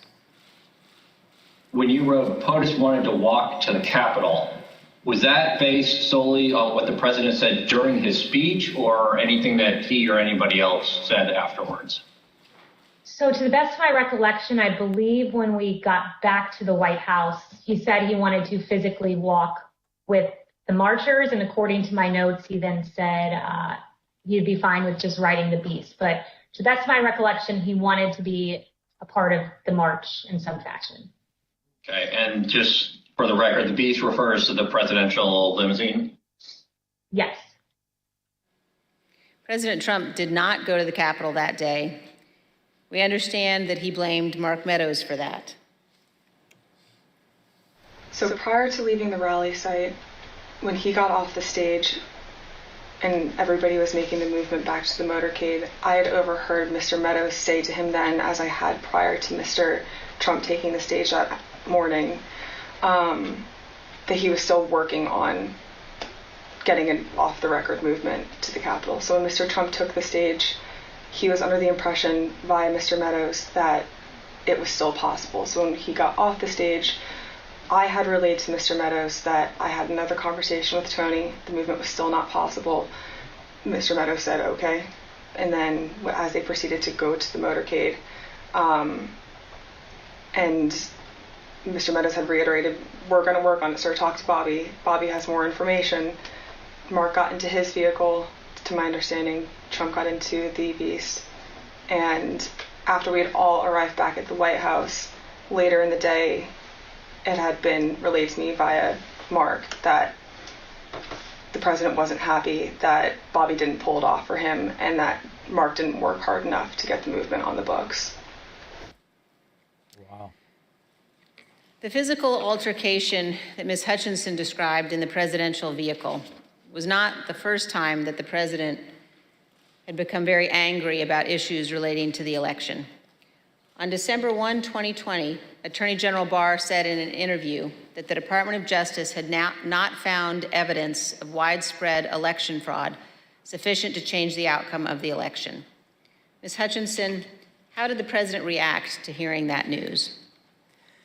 Around the time that I understand the AP article went live, I remember hearing noise coming from down the hallway, so I poked my head out of the office, and I saw the valet walking towards our office.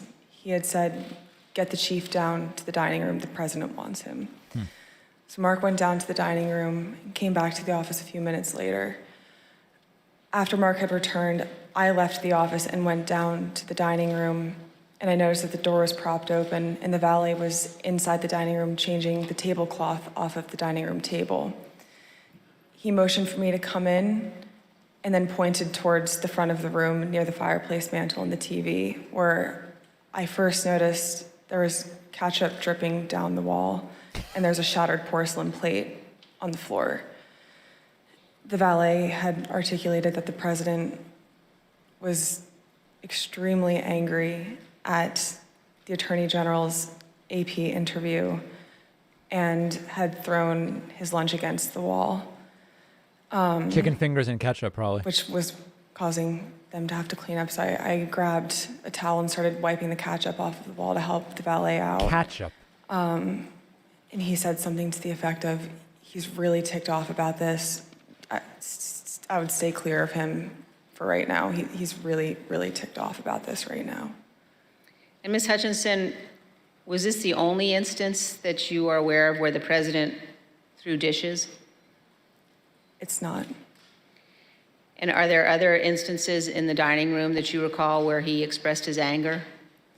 Yes, with barbecue sauce. There were several times throughout my tenure with the chief of staff that I was aware of him either throwing dishes or flipping the tablecloth to let all the contents of the table go onto the floor and likely break or go everywhere. Stability.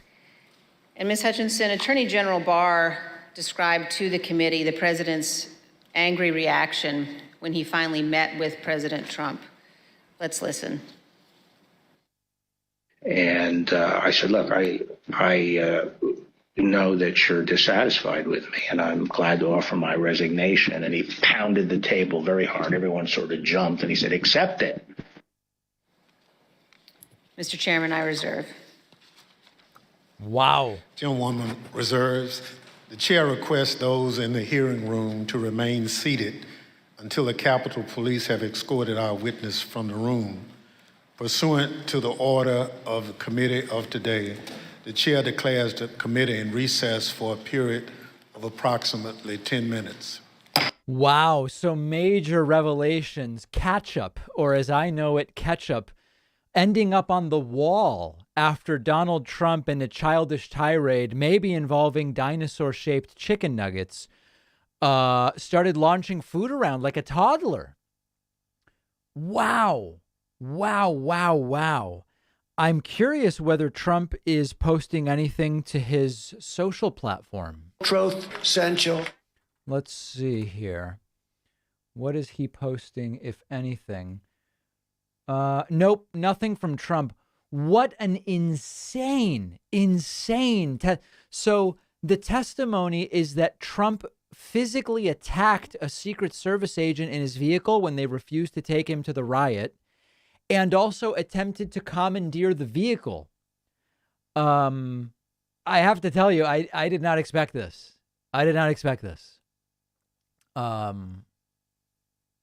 Wow. They'll be back in about 9 minutes, and we'll just try to get caught up. My goodness. Thank you to everyone signing up and supporting. Welcome on Twitch. Stoic Stranger getting a Twitch Prime subscription. Charles Wieland, Metapotamus, Jake the Android, a bunch of membership dumps from C Missile and Metapotamus, and so many people signing up. Folks, the coupon code, support the stream at joinpacman.com. Indict is today's coupon code. I want to say thanks to Robert Grant as well as Ben Nolan for signing up with that code. Also, thanks to Sam Smith, Dylan Reese, Brandon Harwood, Cameron Idolot, Ann Brown, Salvador Perez. Thanks to all of you for signing up and supporting today's stream at joinpacman.com. So great to have you here. An incredible series of allegations here. Incredible series of allegations. Of course, the coupon code works. I will thank every single one of you who uses it on my website. Also, thanks to puppy.exe and Blooming Basil for the Twitch Prime subscriptions. Let's see what's on people's minds here. So I guess DeSantis will be our next president, says Operator. Fair play to that woman. She's doing so well keeping a straight face. You can see her fighting the urge to smirk. Yeah, when it got to the ketchup, it really, she seemed to be struggling to maintain her composure. Right now, Trump's fridge is on his wall. The thing is, you have to give toddlers plasticware for this very reason. Yeah, Trump shouldn't be eating on ceramic plates. Doesn't seem logical at all. Trump posted on Truth Social. Let's see here. Okay, Trump has a post. Oh, wow. Trump is losing it. Look at this, folks. Trump extraordinarily triggered. I hardly know who this person, Cassidy Hutchinson, is, other than I heard very negative things about her. A total phony and a leaker. And when she requested to go with certain others of the team to Florida after my having served a full term in office, I personally turned her request down. Why did she want to go with us if she felt we were so terrible? I understand she was very upset and angry that I didn't want her to go or a member of the team. She is bad news. So this is just a disgruntled former employee, guys. That's all it is. Nothing to see here. Just another disgruntled person who's upset with scrumps. That's all. Can't believe a word of it. Now, if you leak stuff, it's the truth. Right? She's leaking things. He's not saying she's making it up. He's saying she's a leaker. Your newborn has better manners than Trump. Congrats on the baby. Thanks, Meg. Yeah, that's true. Yeah. She's not launched a dinosaur attendees anywhere yet. Think the Secret Service agent needed elements of Medico after Trump attacked him. Also, can I get a shout out for my girlfriend, Ari? Yes, Ari. Congratulations on dating J-Dead. I can only imagine the premarital bliss you're experiencing. Let's recap, says Joseph. Trump knew the crowd was armed, was mad the crowd wasn't bigger, assaulted the Secret Service when they wouldn't let him lead the mob to the Capitol. When will Trump be charged for his numerous crimes? That's why the coupon code is indict, guys. And membership starting to dump in. Thanks to Adam Snodgrass for signing up at joinpacman.com. And thanks to Terry Schwerin for gifting a subscription. That puts us at 80. Folks, I think we have the testicular and ovarian fortitude to make it to 100. I really do. I really do. I second the idea from earlier that someone had about a coupon named Coup On. Right. Absolutely. Absolutely. Extremely important things being said there. Let's see if we have any voicemails. They're going to be back in 5 minutes. Anybody calling in here? Let's see.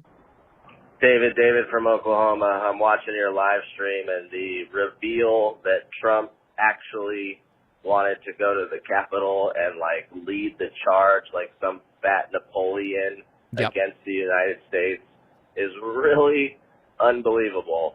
And I hope that you cover all this and break it down. And congratulations on your new baby. I'm a little bit past the 1-year-old, and it just gets better and better. So soak it in. Love what you do. Thanks. A very powerful declaration from Oklahoma there.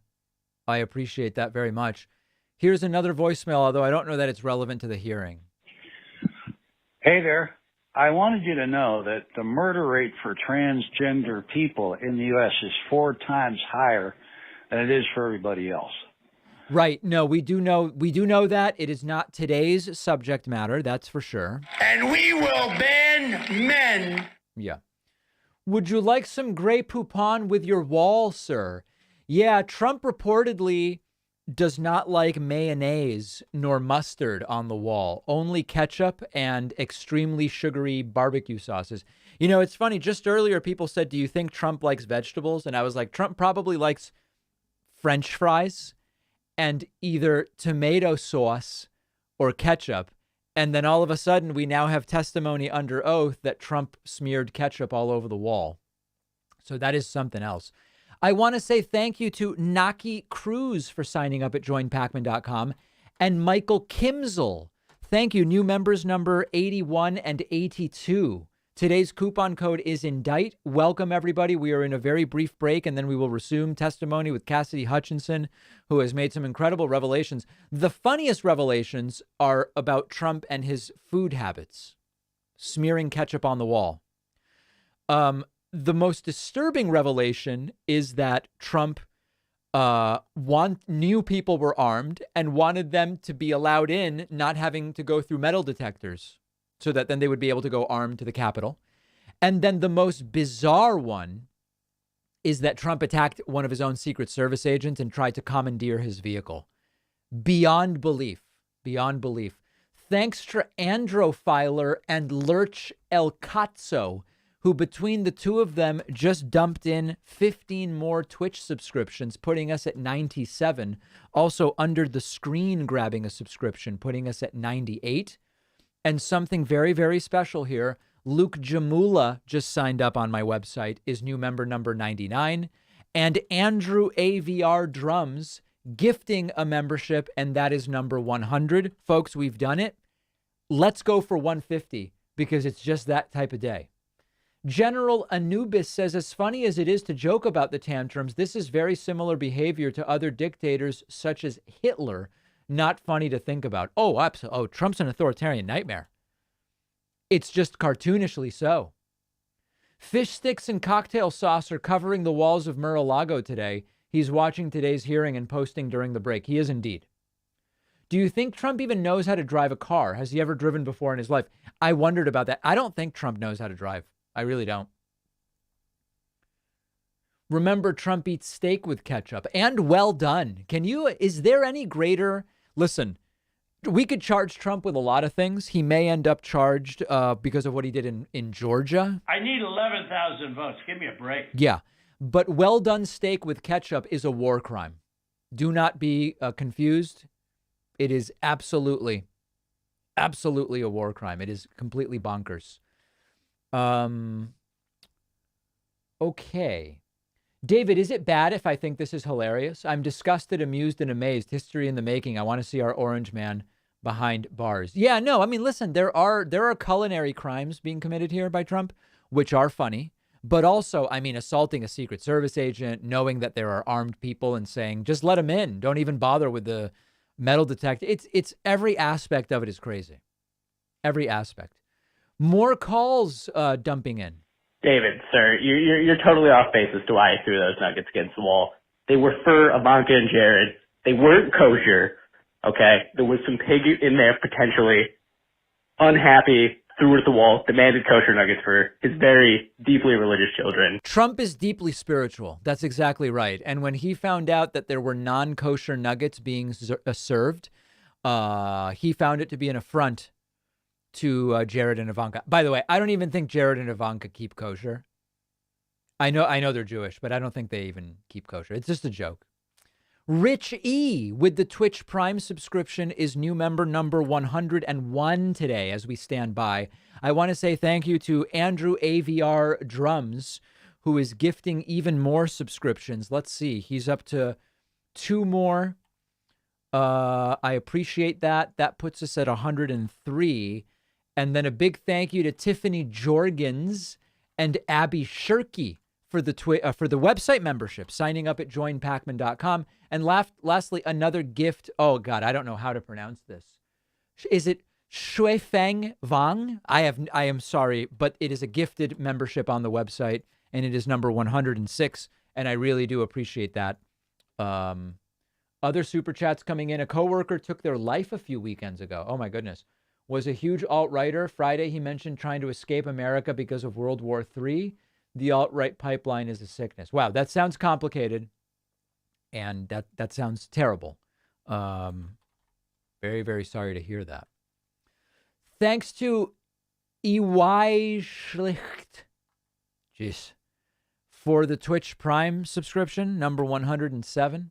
We are moments away from this resuming and a very, very wild first section. More voicemails coming in about the hearings. Hi, David. My name is Nico. I am from Southern California. Yes. I'm currently watching your Nico's called in before. Live stream regarding the January 6th committee. With all of the new evidence that they have presented, has your opinion about Trump going to jail changed? Do you think he's going to serve time? What do you think will come about? Guys, I still don't think Trump's going to prison. I mean, I don't know. I know that there's people who get mad at me when I say that, but I just don't. And I hope I'm wrong. I really do.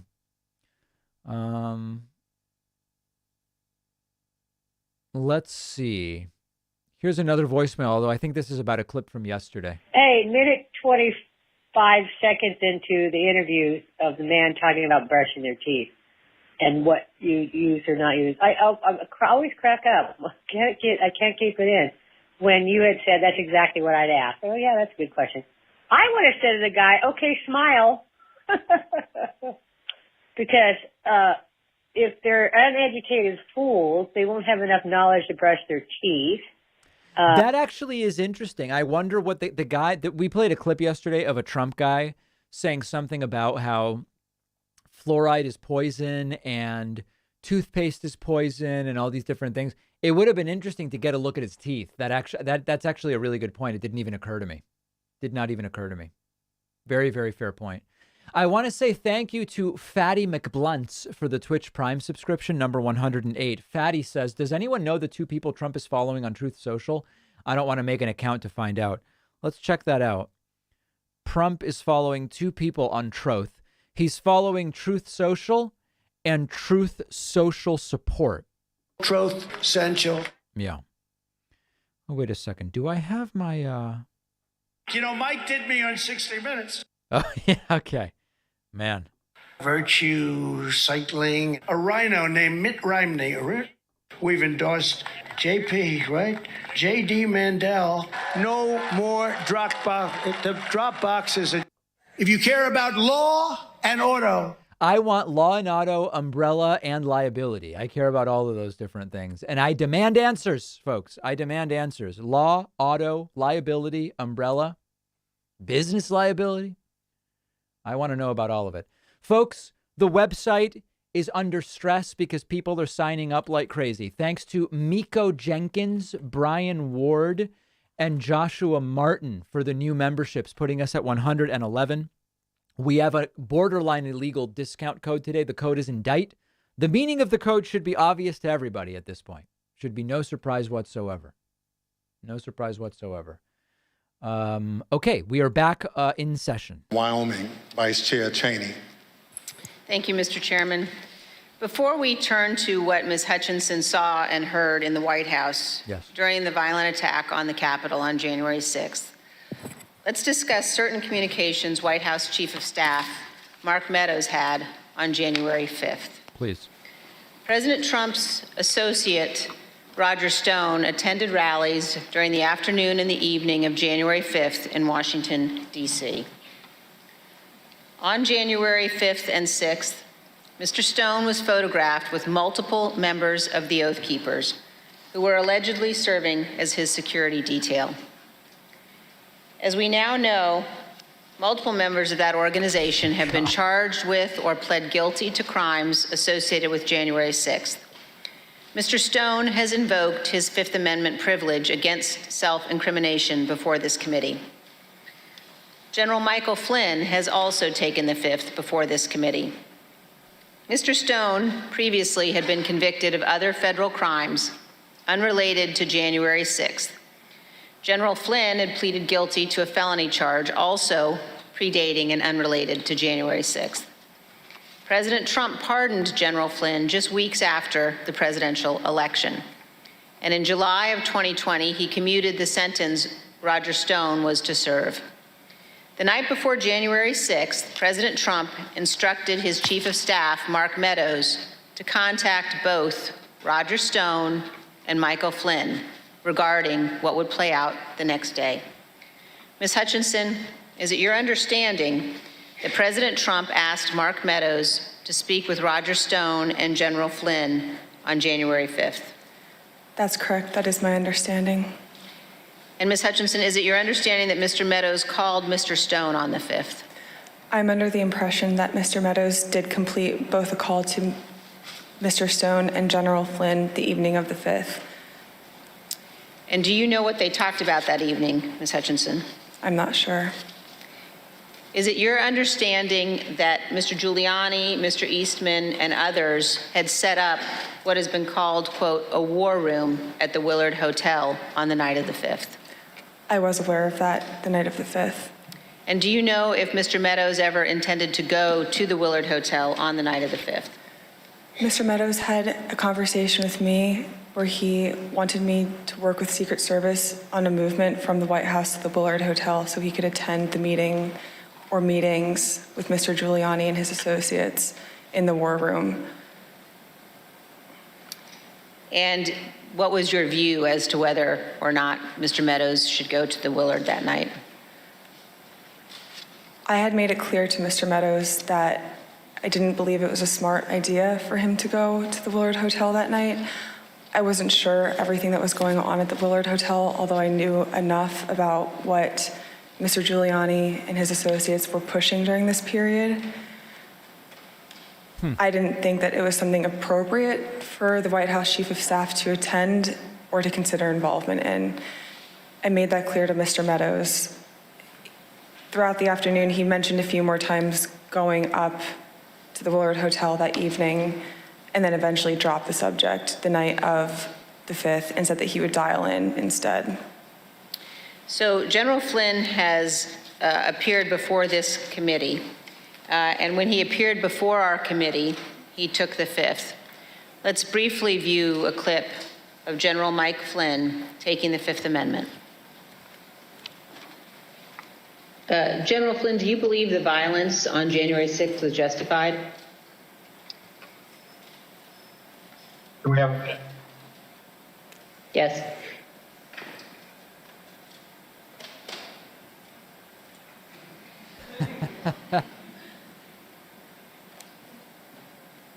All right, we're back. Congressman Cheney, could you repeat the question, please?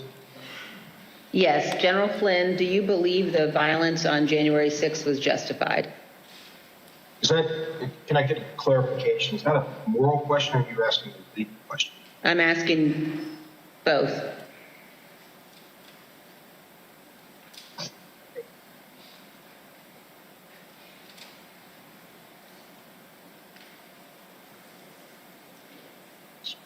I said the 5th.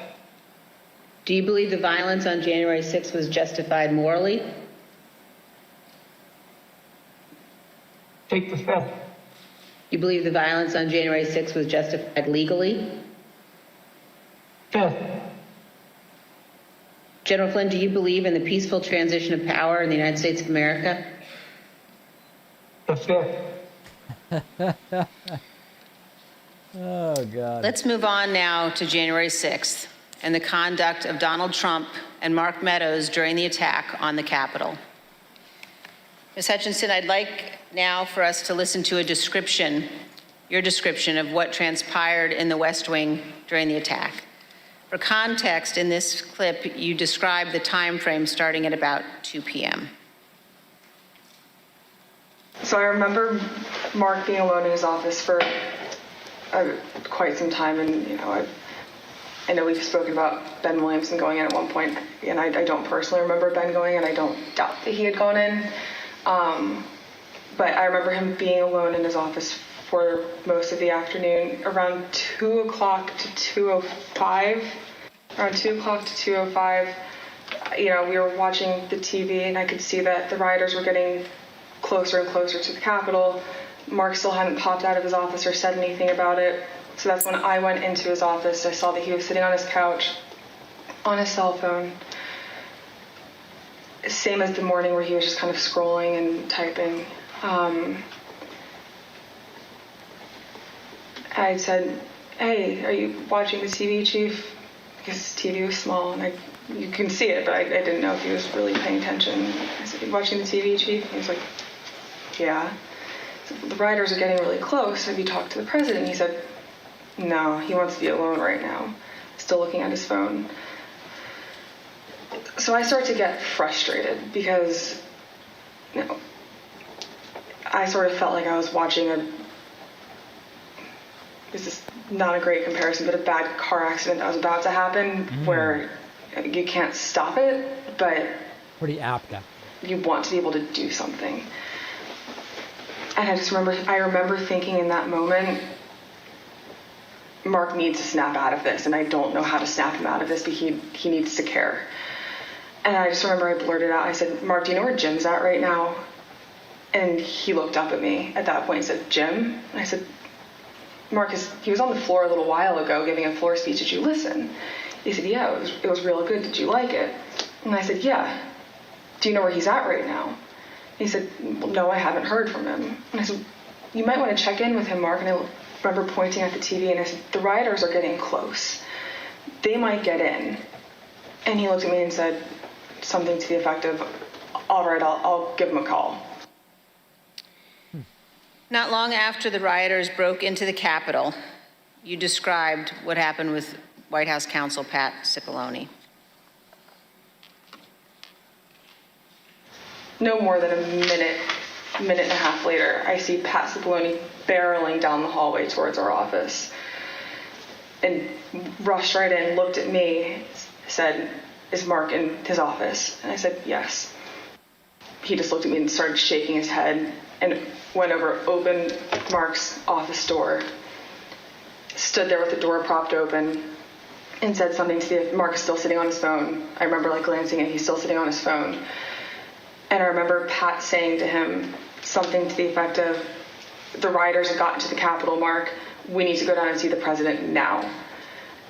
And Mark looked up at him and said, he doesn't want to do anything, Pat. And Pat said something to the effect of, and very clearly had said this to Mark, something to the effect of, Mark, something needs to be done or people are going to die and the blood's going to be on your effing hands. This is getting out of control. I'm going down there. And at that point, Mark stood up from his couch, both of his phones in his hand. He had his glasses on still. He walked out with Pat. He put both of his phones on my desk and said, let me know if Jim calls. And they walked out and went down to the dining room. A few minutes later, Representative Jordan called back. A couple minutes later, so likely around between 2:15 and 2:25. I know the tweet went out at 2:24. I don't remember if I was there when the tweet went out or if it happened right afterwards, but Jim had called. I answered the phone, said 1 second. He knew it was, I guess he knew it was me. I introduced myself, but I don't remember if he called my cell phone or if he had called one of Mark's. But I answered the phone and said, 1 sec, Mark's on the hall, I'm going to go hand the phone to him. He said, okay. So I went down, I asked the valet if Mark was in the dining room. The valet said yes. I opened the door to the dining room, briefly stepped in to get Mark's attention, showed him the phone, flipped the phone his way so he could see it said Jim Jordan. He had stepped to where I was standing there holding the door open, took the phone talking to Jim with the door still propped open. So I took a few steps back. So I probably was 2 feet from Mark. He was standing in the doorway going to the Oval Office dining room. They had a brief conversation, and in the crossfires, I heard briefly what they were talking about, but in the background, I had heard conversations in the Oval dining room at that point talking about the hang Mike Pence chants. Here we go. That clip ended, Ms. Hutchinson, with you recalling that you heard the president, Mr. Meadows, and the White House counsel discussing the hang Mike Pence chants. Here we go. And then you described for us what happened next. It wasn't until Mark hung up the phone, handed it back to me. I went back to my desk. A couple minutes later, him and Pat came back, possibly Eric Hirschman too. I'm pretty sure Eric Hirschman was there. But I'm confident it was Pat that was there. I remember Pat saying something to the effect of, Mark, we need to do something more. They're literally calling for the vice president to be effing hung. And Mark had responded something to the effect of, you heard him, Pat. He thinks Mike deserves it. He doesn't think they're doing anything wrong. Wow. To which Pat said something, this is effing crazy. We need to be doing something more. Briefly stepped into Mark's office. And when Mark had said something, said something to the effect of, he doesn't think they're doing anything wrong, knowing what I had heard briefly in the dining room, coupled with Pat discussing the hang Mike Pence chants in the lobby of our office, and then Mark's response, I understood there to be the rioters in the Capitol that were chanting for the vice president to be hung. So Trump agreed with hang Let me pause Mike here Pence. on this point. As rioters chanted, "Hang Mike Pence," the President of the United States, Donald Trump, said that, quote, "Mike deserves it," Right. and that those rioters were not doing anything wrong. This is a sentiment that he has expressed at other times as well. In an interview with ABC News correspondent Jonathan Karl, President Trump was asked about the supporters chanting "Hang Mike Pence" last year. Instead of condemning them, the former president defended them. Saying hang Mike Because Pence. it's common sense, John. It's common sense that you're supposed to protect. How can you, if you know a vote is fraudulent, right? How can you pass on a fraudulent vote to Congress? President Trump's view that the rioters were not doing anything wrong and that, quote, "Mike deserved it," helps us to understand why the president did not ask the rioters to leave the Capitol for multiple hours. Right. In fact, he put this tweet out at 2:24 p.m. Ms. Hutchinson. Guys, he wanted armed people at the Capitol. He believed Pence should be hanged. Of course he didn't call them off. I do. And Ms. Hutchinson, what was your reaction when you saw this tweet? As a staffer that worked to always represent the administration to the best of my ability and to showcase the good things that he had done for the country, I remember feeling frustrated, disappointed, and really, it felt personal. It was really sad. As an American, I was disgusted. It was unpatriotic. It was un-American. We were watching the Capitol building get defaced over a lie. And it was something that was really hard in that moment to digest, knowing what I had been hearing down the hall in the conversations that were happening, seeing that tweet come up and knowing what was happening on the Hill. And it's something that I still struggled to work through the emotions of that. Ms. Hutchinson, we have also spoken to multiple other White House staff about their reaction to Donald Trump's 224 tweet, condemning Mike Pence for not having the courage to refuse to count electoral votes, an act that would have been illegal. Matthew Pottinger, a former Marine intelligence officer who served in the White House for 4 years, including as Deputy National Security Advisor, was in the vicinity of the Oval Office at various points throughout the day. When he saw that tweet, he immediately decided to resign his position. Let's watch him describe his reaction to the president's tweet. One of my staff brought me a printout of a tweet by the president. And the tweet said something to the effect that Mike Pence, the vice president, didn't have the courage to do what should have been done. I remember that. I read that tweet and made a decision at that moment to resign. That's where I knew that I was leaving that day, once I read that tweet. Wow. Ultimately, members of the White House staff, Sarah Matthews, cabinet members Secretary Chao and Secretary DeVos resigned as well. Here is Secretary DeVos's resignation letter. As you can see, in resigning on January 6th, Secretary DeVos said to the president, quote, "There's no mistaking the impact your rhetoric had on the situation, and it is the inflection point for me." Let's also look at Secretary Chao. I don't think that highly of these people who resign. I mean, yes, this was a crazy last straw, but you worked for Trump for years. He was a lunatic the entire time. Quote, "As I am sure is the case with many of you, this has deeply troubled me in a way I simply cannot set aside." Ms. Hutchinson, in our prior interviews, we've asked you about what the president's advisors were urging him to do during the attack. You've described roughly 3 different camps of thought inside the White House that day. Can you tell us about those? There was a group of individuals that were strongly urging him to take immediate and swift action.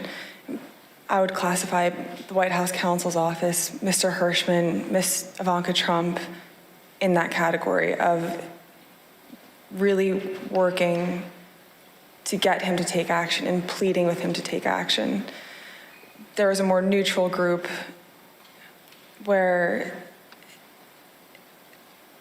advisors were trying to toe the line, knowing that Mr. Trump didn't necessarily want to take immediate action and condemn the riots, but knowing something needed to be done. And then there was the last group, which was deflect and blame. Let's blame Antifa. These aren't our people. It's my understanding that Mr. Meadows was in the deflect and blame category, but he did end up taking a more neutral route, knowing that there were several advisors in the president's circle urging him to take more action, which I think was reflected in the rhetoric released later that day in the videos. You told us that the White House counsel's office was in the camp encouraging the president to tell the rioters to stop the attack and to leave the Capitol. Let's listen. White House counsel's office wanted there to be a strong statement out to condemn the rioters. I'm confident in that. Now let's look at just one example of what some senior advisors to the president were urging. Ms. Hutchinson, could you look at the exhibit that we're showing on the screen now? Have you seen this note before? That's a note that I wrote at the direction of the Chief of Staff on January 6th, likely around 3 o'clock. And it's written on a Chief of Staff note card, but that's your handwriting, Ms. Hutchinson? That's my handwriting. And why did you write this note? The Chief of Staff was in a meeting with Eric Hirschman and potentially Mr. Philbin, and they had rushed out of the office fairly quickly. Mark had handed me the note card with one of his pens and started dictating a statement for the president to potentially put out. And, no, I'm sorry, go ahead. That's okay. There were 2 phrases on there, one illegal and then one without proper authority. The illegal phrase was the one that Mr. Meadows had dictated to me. Mr. Hirschman had chimed in and said, also put without legal authority.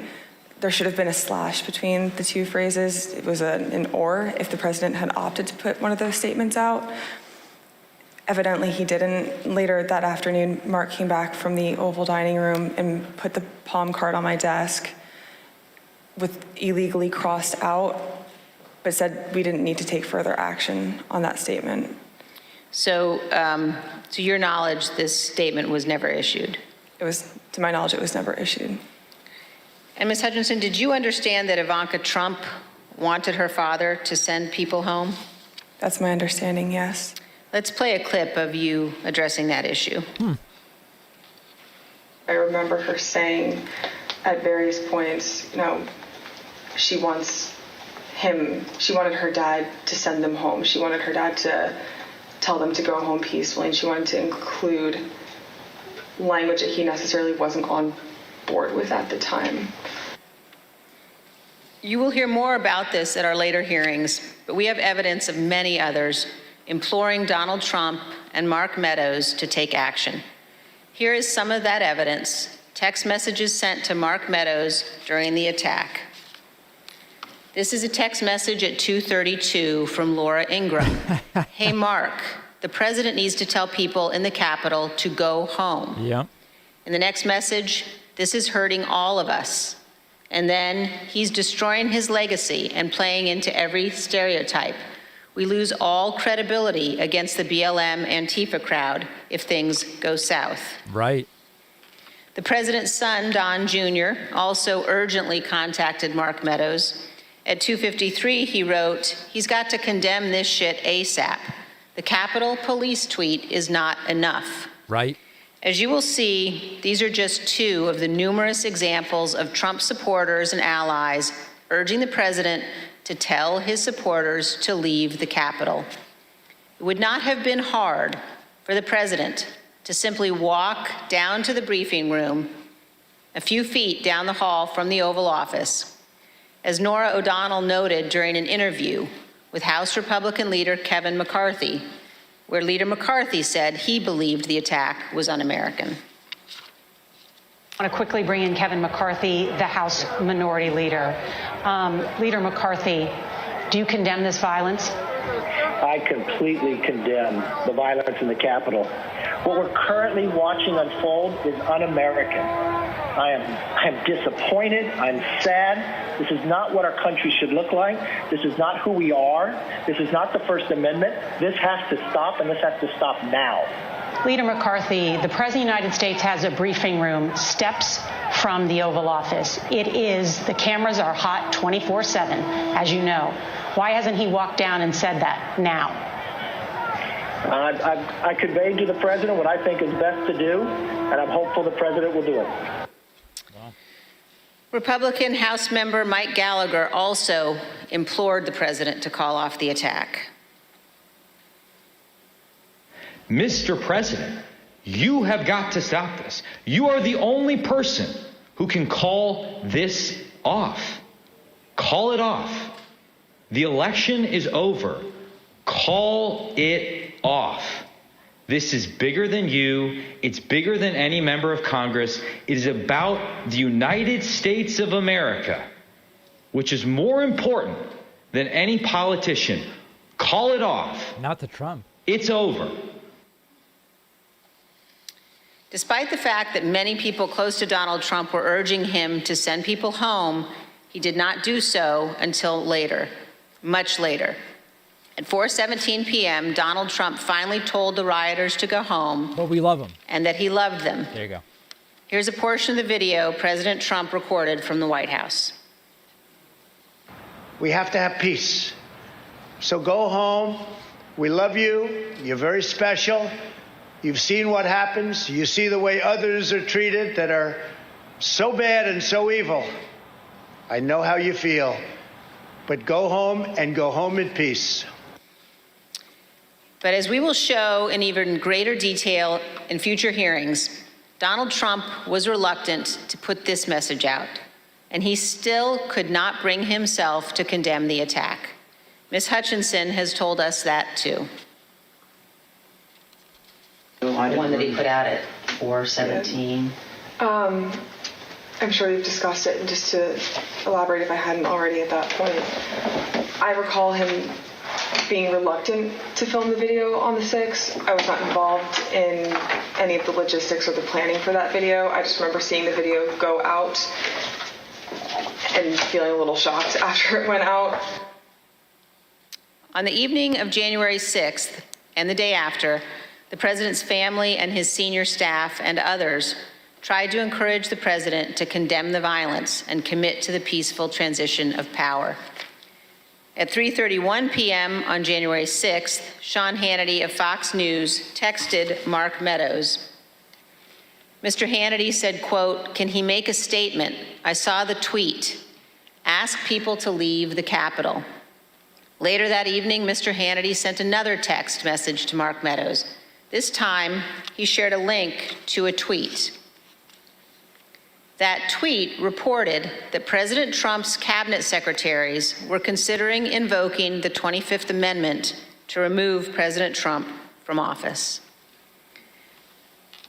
As you can see on the screen, the 25th Amendment to the Constitution creates a process for the transition of power if a president is unfit or unable to serve. 25th Amendment has never been used to remove a president. But the committee has learned that after the attack on the U.S. Capitol, this was being discussed by members of President Trump's cabinet as a way of stripping the full power of the presidency from Donald Trump. Should have been. President Trump's supporters were worried. In addition to the tweet that he sent Mark Meadows after the attack, Sean Hannity apparently spoke with President Trump and warned him about what could happen. We understand that this text message that Sean Hannity sent to Kayleigh McEnany on January 7th shows what Mr. Hannity said to the president. First, No more stolen election talk. Second, impeachment and 25th Amendment are real. Many people will quit. Ms. Hutchinson, you told us that you were hearing about discussions related to the 25th Amendment. Here's part of what you said. Mr. Pompeo reached out to have the conversation with Mr. Meadows in case he hadn't heard the discussions amongst cabinet secretaries. And from what I understand, it was more of a, this is what I'm hearing. I want you to be aware of it. But I also think it's worth putting on your radar because you are the chief of staff. You're technically the boss of all the cabinet secretaries. And, you know, if conversations progress, you should be ready to take action on this. Like, I'm concerned for you and your positioning with this. You know, reach out to me if you have any questions or, like, I can be helpful with you at all. Inside the White House, the president's advisors, including members of his family, wanted him to deliver a speech to the country. Deputy White House counsel Pat Philbin prepared the first draft of what would be the president's remarks on national healing, delivered via pre-taped video on January 7th. When he arrived at the White House on the 7th, Mr. Philbin believed that more needed to be said, so he sat down and started writing. He shared the draft with Pat Cipollone, who also believed the president needed to say more. Mr. Cipollone agreed with the content, as did Eric Hirschman, who reviewed the draft. The committee has learned that the president did not agree with the substance as drafted and resisted giving a speech at all. Right. Ms. Hutchinson, do you recall discussions about the president's speech on January 7th? I do. Let's listen, Ms. Hutchinson, to what you told us about that and about the process of crafting those remarks. I learned from a conversation with Mark and overhearing between him and White House counsel and Eric Hirschman as well that Trump didn't necessarily think he needed to do anything more on the 7th than what he had already done on the 6th. When he was convinced to put out a video on the 7th, I understand that he had a lot of opinions about what the context of that announcement were to entail. I had original drafts of the speech where, you know, there were several lines that didn't make it in there about prosecuting the rioters or calling them violent. He didn't want that in there. He wanted to put in there that he wanted to potentially pardon them. And this is just with the increased emphasis of his mindset at the time, which was he didn't think that they did anything wrong. The people who did something wrong that day, or the person who did something wrong that day, was Mike Pence by not standing with him. But the president's advisors urged him to give the speech. Who convinced him to do the video on the 7th? I'm not sure who convinced him or if it was a group of people that convinced him. Who was in the group that you're aware of? That I'm aware of: Mark, Ivanka, Jared Kushner, Eric Hirschman, Pat Cipollone, Pat Philbin. Those are the people that I'm aware of. Do you know why that group of people thought it was necessary for him to release a statement? I believe Kelly McEnany as well. From what I understood at the time, and from what the reports were coming in, there's a large concern of the 25th Amendment potentially being invoked, and there were concerns about what would happen in the Senate if the 25th was invoked. So the primary reason that I had heard, other than, you know, we did not do enough on the 6th, we need to get a stronger message out there and condemn this, otherwise this will be your legacy. The secondary reason to that was, you know, think about what might happen in the final 15 days of your presidency if we don't do this. There's already talks about invoking the 25th Amendment. You need this as cover. The president ultimately delivered the remarks. Unlike many of his other speeches, he did not ad-lib much. He recited them without significant alteration, except one. Even then, on January 7th, 2021, the day after the attack on the U.S. Capitol, the the president still could not bring himself to say, quote, "But this election is now over." One other point about the speech, Ms. Hutchinson. Did you hear that Mr. Trump at one point wanted to add language about pardoning those who took part in the January 6th riot?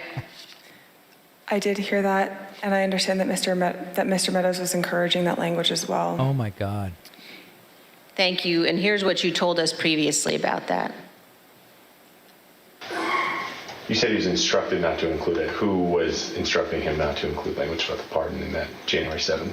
I understood from White House counsel's office coming into our office that morning that they didn't think that it was a good idea to include that in the speech. That being Pat Cipollone? That's correct. And Eric Hirschman. Ms. Hutchinson, did Rudy Giuliani ever suggest that he was interested in receiving a presidential pardon related to January 6th? He did. Ms. Hutchinson, did White House Chief of Staff Mark Meadows ever indicate that he was interested in receiving a presidential pardon related to January 6th? Mr. Meadows did seek that pardon. Yes, ma'am. Thank you, Ms. Hutchinson. Mr. Chairman, I yield back. I want to thank our witness for joining us today. The members of the Select Committee may have additional questions for today's witness, and we ask that you respond expeditiously in writing to those questions. Without objections, members will be permitted 10 business days to submit statements for the record, including opening remarks and additional questions for the witness. Without objection, the chair recognizes the vice chair for a closing statement. Wow. Thank you very much, Mr. Chairman. I want to begin by thanking Ms. Hutchinson for her testimony today. We are all in her debt. Our nation is preserved by those who abide by their oaths to our Constitution. Our nation is preserved by those who know the fundamental difference between right and wrong. And I want all Americans to know that what Ms. Hutchinson has done today is not easy. The easy course is Trump's already attacking her. To refuse to come forward, to attempt to downplay or deny what happened. That brings me to a different topic. While our committee has seen many witnesses, including many Republicans, testify fully and forthrightly, this has not been true of every witness. And we have received evidence of one particular practice that raises significant concern. Uh-oh. Our committee commonly asks witnesses connected to Mr. Trump's administration or campaign whether they've been contacted by any of their former colleagues or anyone else who attempted to influence or impact their testimony. Oh boy. Without identifying any of the individuals involved, let me show you a couple of samples of answers we received to this question. Uh-oh. First, here's how one witness described phone calls from people interested in that witness's testimony. Quote, "What they said to me is as long as I continue to be a team player, they know I'm on the right team. I'm doing the right thing. I'm protecting who I need to protect. You know I'll continue to stay in good graces in Trump world.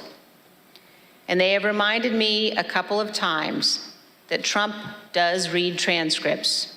And just keep that in mind as I proceed through my interviews with the committee." Witness tampering. Here's another sample in a different context. This is a call received by one of our witnesses. Quote, "A person let me know you have your deposition tomorrow. He wants me to let you know he's thinking about you. Uh-oh. He knows you're loyal and you're going to do the right thing when you go in for your deposition." Mob tactics.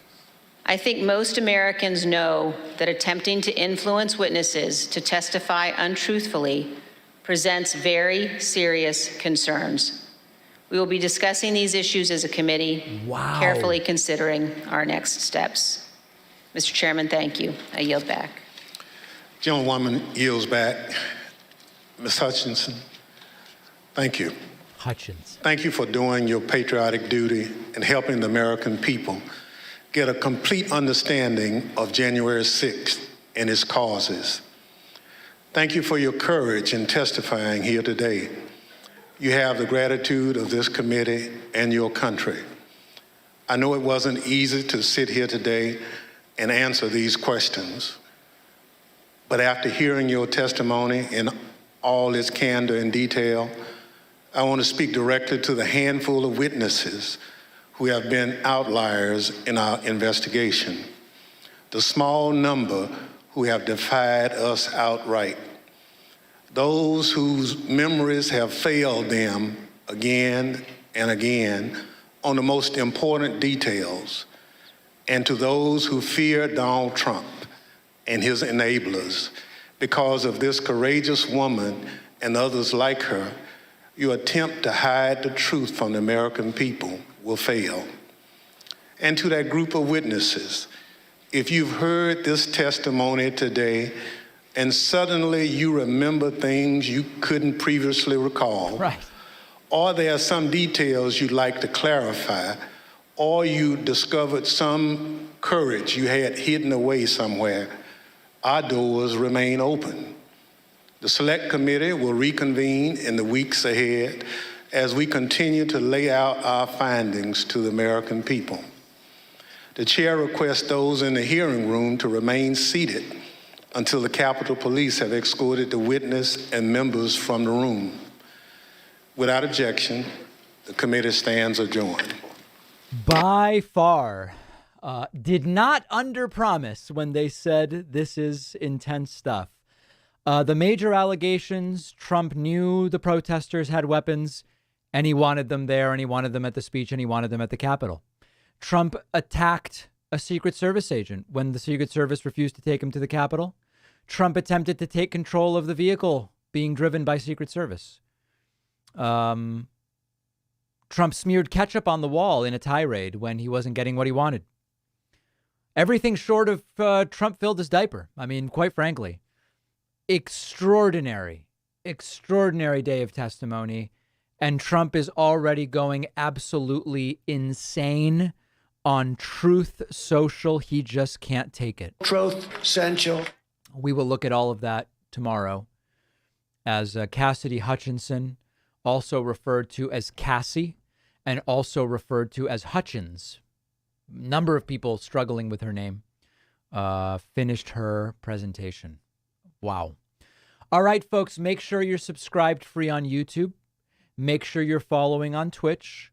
We will be back at the time of the next hearing. Thank you for joining me, and we will see you very soon.